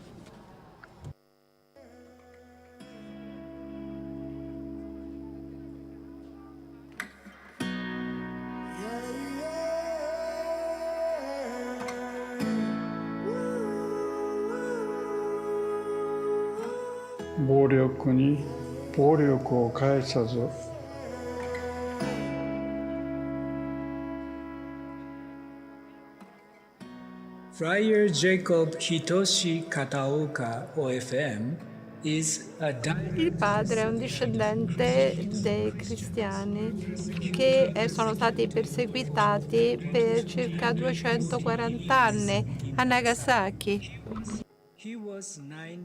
Lui aveva 9 anni e aveva appena finito la confessione alla chiesa di Uracane quando la bomba atomica è esplosa il 9 agosto del 1945. 人間の心を打ち壊します。そして暴力は何も生み出さず、人間の心をうつろにします。 Ang mga sandatang nuklear ay hindi lamang pumatay ng buhay. Winasak nito pati damdamin ng tao. Ang galit, puot, paghihiganti at digmaan ay nagmumula sa nababagabag na puso. というのは宣言することや行動すること以前に私たちの人生の在り方そのものだと思います。平和は人と神様との正しい関係から、そしてまたキリストとの関係から始まるものだと思います。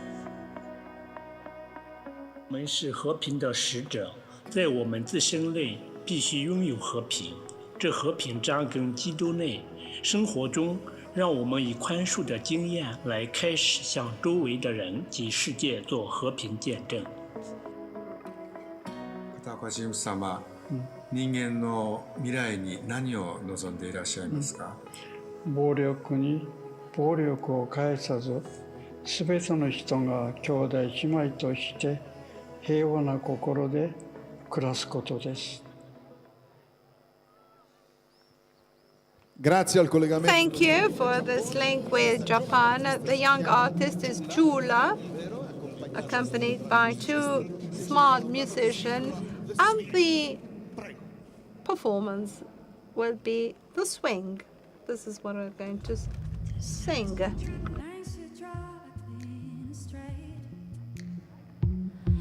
Against our curse that help me find a way.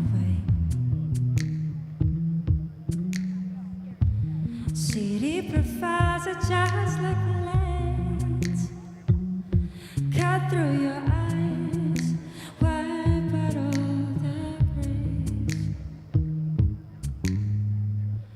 Clenching a jaw, you tear apart words you don't have the courage to pronounce. Condemning flaws, you get line into a world you'll never satisfy.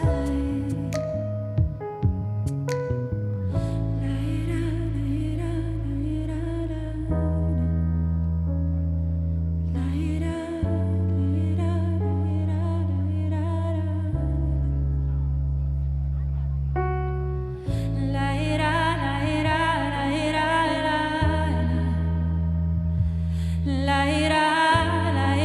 la ira, la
the sky.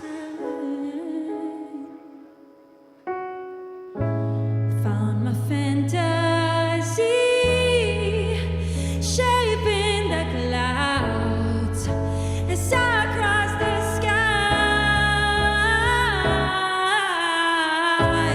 Took off on a swing, shouting aloud as I cross the sky.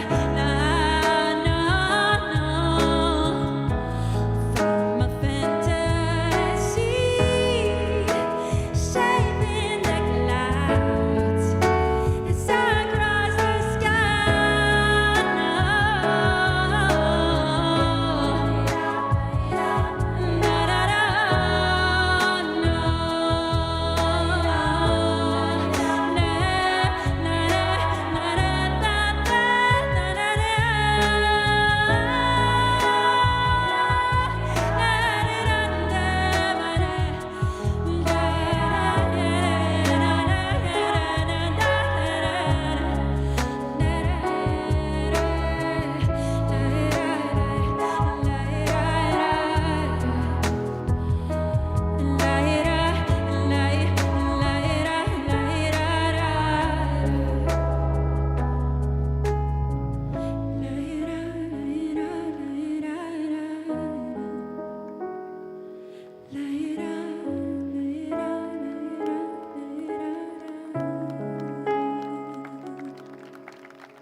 Thank you, Giulia, and congratulations also to the new two musicians.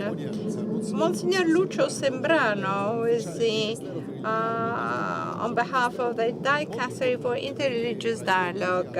Very important, respect, collaboration amongst Catholics and other religious faiths. Monsignor, welcome. Why is dialogue between different religions so important?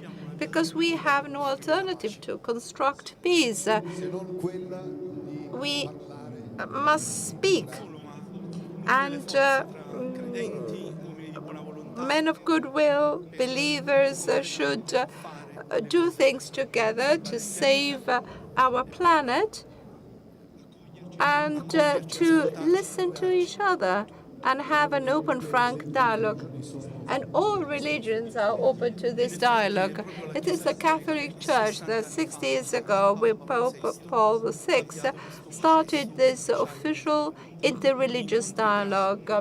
Meeting amongst people of different religions always existed, but this was a new dialogue that was started by Pope VI, Paul VI.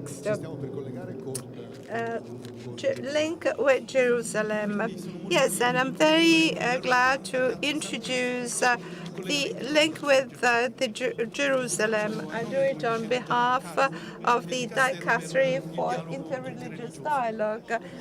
In the last 60 years, this dicastery is that was set up by Paul VI is taking care of interreligious dialogue.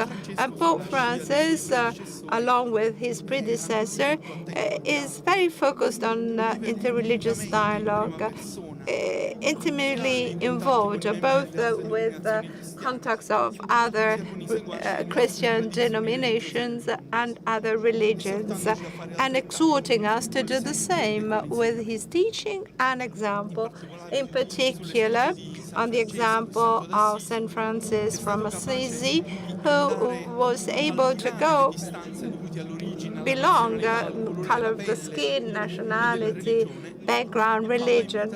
The Pope is inviting us to a love that goes beyond the barriers of space and geography. As St. Francis said, you have to love those who are close to you and those who are far from you. And the interreligious dialogue, and now we have a link with Jerusalem, it shows that the only tools to achieve peace are dialogue, forgiving, reconciliation, and no weapons. The enthusiasm for the holy city, beloved by all descendants of Abraham. Well, in the Bible, we have the list of foreign peoples who can live in Zion, that is Jerusalem. I'll read some verses. God loves the door of Zion more than the doors of Jacob. City of God, glorious things are said about you. Philistia, Babels. So the land of origin of these foreigners represent the four cardinal points, considering Jerusalem center of the world. It's a good wish, announcing a future where all peoples by birth will be citizens of the city of God. This wish is daily welcome in the document for peace and fraternity that Pope Francis and the Imam wrote in Abu Dhabi. And here they say the concept of citizenship is based on equal rights and duties and giving justice to all. That is why it's important to commit ourselves to establish a concept of full citizenship and forget the term minority. And let's listen to Jerusalem. Okay, so we link with Jerusalem, which is the last link. Let's enjoy the performance. Ascoltiamo adesso la musica.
What a beautiful performance. Thank you. Splendida performance, grazie. Adesso vorrei ringraziare in particolar modo Pier Battista Pizzaballa, patriarca latino e a Gerusalemme per aver sostenuto questa iniziativa. Gli chiedo di venire qui sul palco per le osservazioni finali.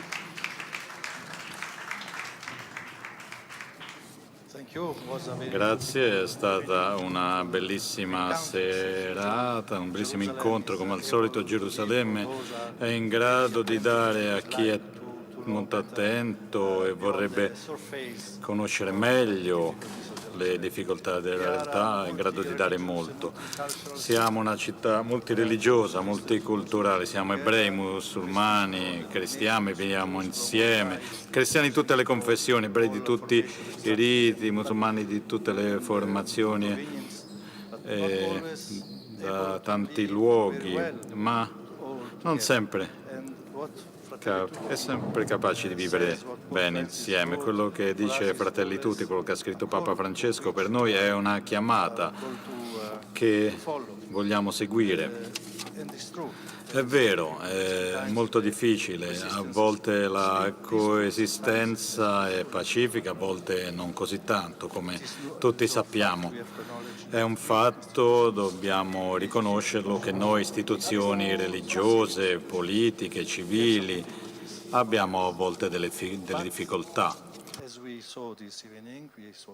Ma come abbiamo visto questa sera, abbiamo visto Mohammed, l'esempio del Magnifica, tanti altri esempi a Gerusalemme, che è un centro culturale, tanti altri movimenti, associazioni, mostrano che nonostante tutto, anche qui a Gerusalemme ci sono bellissimi esempi di convivenza, dove tutti sentono che essere ebrei, musulmani, cristiani significa appartenere l'uno all'altro, e questo è possibile. E nonostante tutto è possibile sentire che siamo tutti fratelli, siamo fratelli tutti, perché apparteniamo l'uno all'altro, siamo figli e figlie dello stesso Padre. Quindi davvero per tutti coloro che sono in grado di guardare oltre la superficie di Gerusalemme, Gerusalemme ancora oggi è la casa di preghiera per tutti i popoli, quindi grazie per questi splendidi esempi che sono una sorta di anticorpo che preservano la città così che non possa essere profanata. Ci sono quelli che profanano, ma ci sono anche quelli che la stanno santificando con i loro esempi, e siamo qui per lodarli e per ringraziare il Signore della loro presenza. Ora credo sia bello concludere tutti insieme cantando insieme, per cantare insieme per la pace nel mondo e soprattutto pace a Gerusalemme.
And we are here together in St. Peter's Square with another testimony representing Cooperative. We have Rosella Sacco. Good evening. Welcome. Thank you. I'm asking you how the several associations have translated fraternity in the reality they experience every day. Well, firstly, we experienced a fraternity for the first time. There were about 50 organizations at the national level and associations that wondered what fraternity is about and how we experience it already and how we can further increase our our path, our mission. So the first consideration is this. There can be no social and environmental justice if we do not acknowledge rights, because either rights are for everyone, either they are privileges for some. So how do we experience fraternity in our activities? In our communities, the communities we work with during our work, not only during work, even outside of work, trying to help fragile people, not hiding behind problems, and experiencing diversity, acknowledging the differences we have with no prejudice, with no fear, so that we can accept what initially we might be afraid of. We must undertake to accept this diversity, to boost fraternity. This is a long path that we begin today. It will take some time. We need time to go back to the ways through which we can experience a different dimension of our modus operandi in our societies. Our territories, our suburbs are not just the ones we live in. It's not just the ones we read about. They're about our very selves. If I want to become us, I must make that extra effort, heading towards a collectiveness that, as Pope Francis was saying, it's not just about being partners. It's an important relational dimension that is based on facts, on beauty, on kindness, which we need in this world. There can be no shortage of this, and everyone must enjoy them. Thank you. I wish you the very best. I was mentioning next TV program, From the Road to the Stage. So a round of applause, a loud round of applause for her. She's very, very young. And where do you usually perform? In Via del Corso here in Rome. So a street artist. You might be thrilled because you'd never expect to be performing here.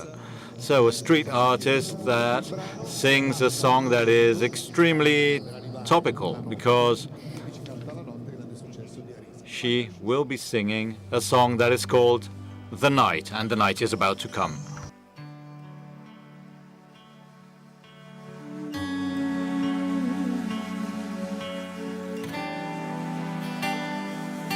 Non basta un raggio di sole, un cielo blu nel mare, perché mi parte un dolore che sale, si ferma sulle ginocchia che tremano solo. E non arresta la corsa, lui non si vuole fermare, perché un dolore che sale fa male. Ora allo stomaco, fegato, vomito, film, ma c'è come arriva la notte e resto sola con me.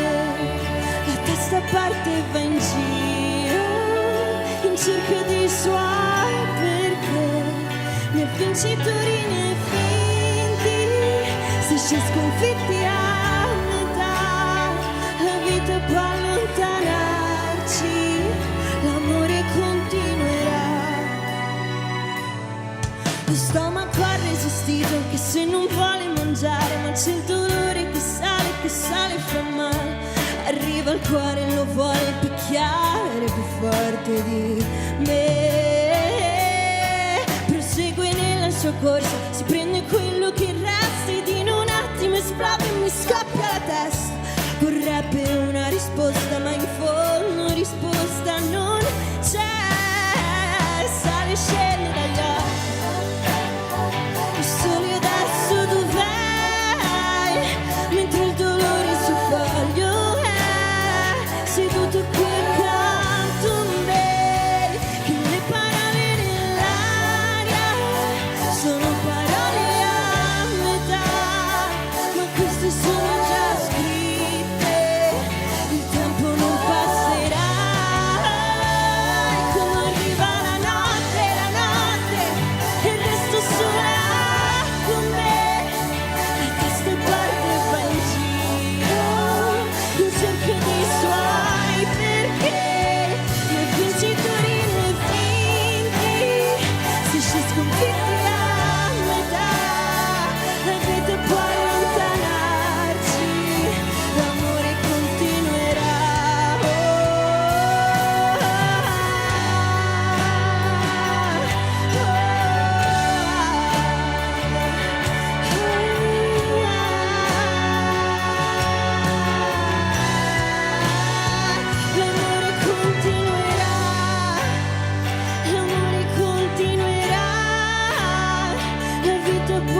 Thank you for participating, and thank you for your music.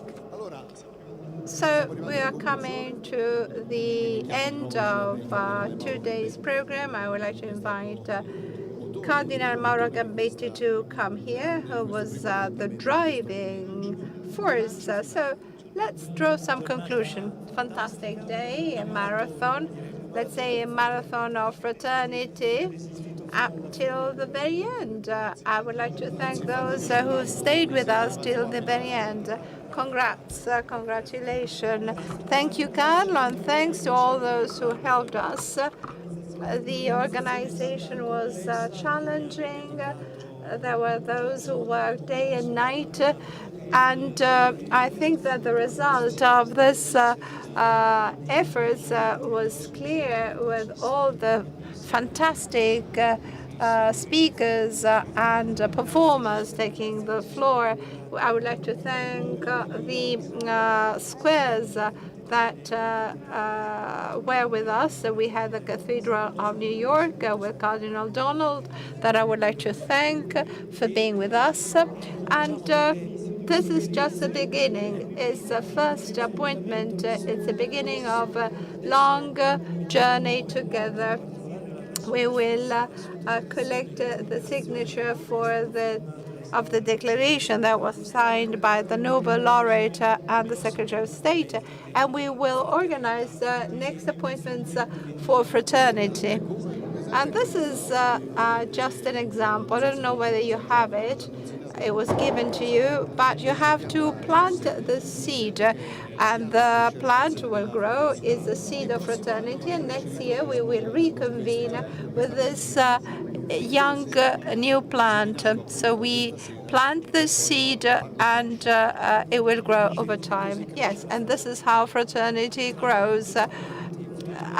All those we meet must encounter nice gesture. We must really care for our brother and sister. Thank you, Your Eminence. And to close, another important protagonist from the street to the stage. She usually sings in Milan. Please, a round of applause also for the technicians and all the personnel that is there. And you cannot see them, but they're there supporting. And we have these young artists, Eleonora Lorenzato. Usually you sing in Milan, and you never thought to be here tonight and close this important meeting with a marvelous music, C'era una volta il West, by Ennio Morricone. Once was the West.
Brava! Well done, really. Live. Beautiful music. Thank you, Leonora. Thank you, everybody. And good night.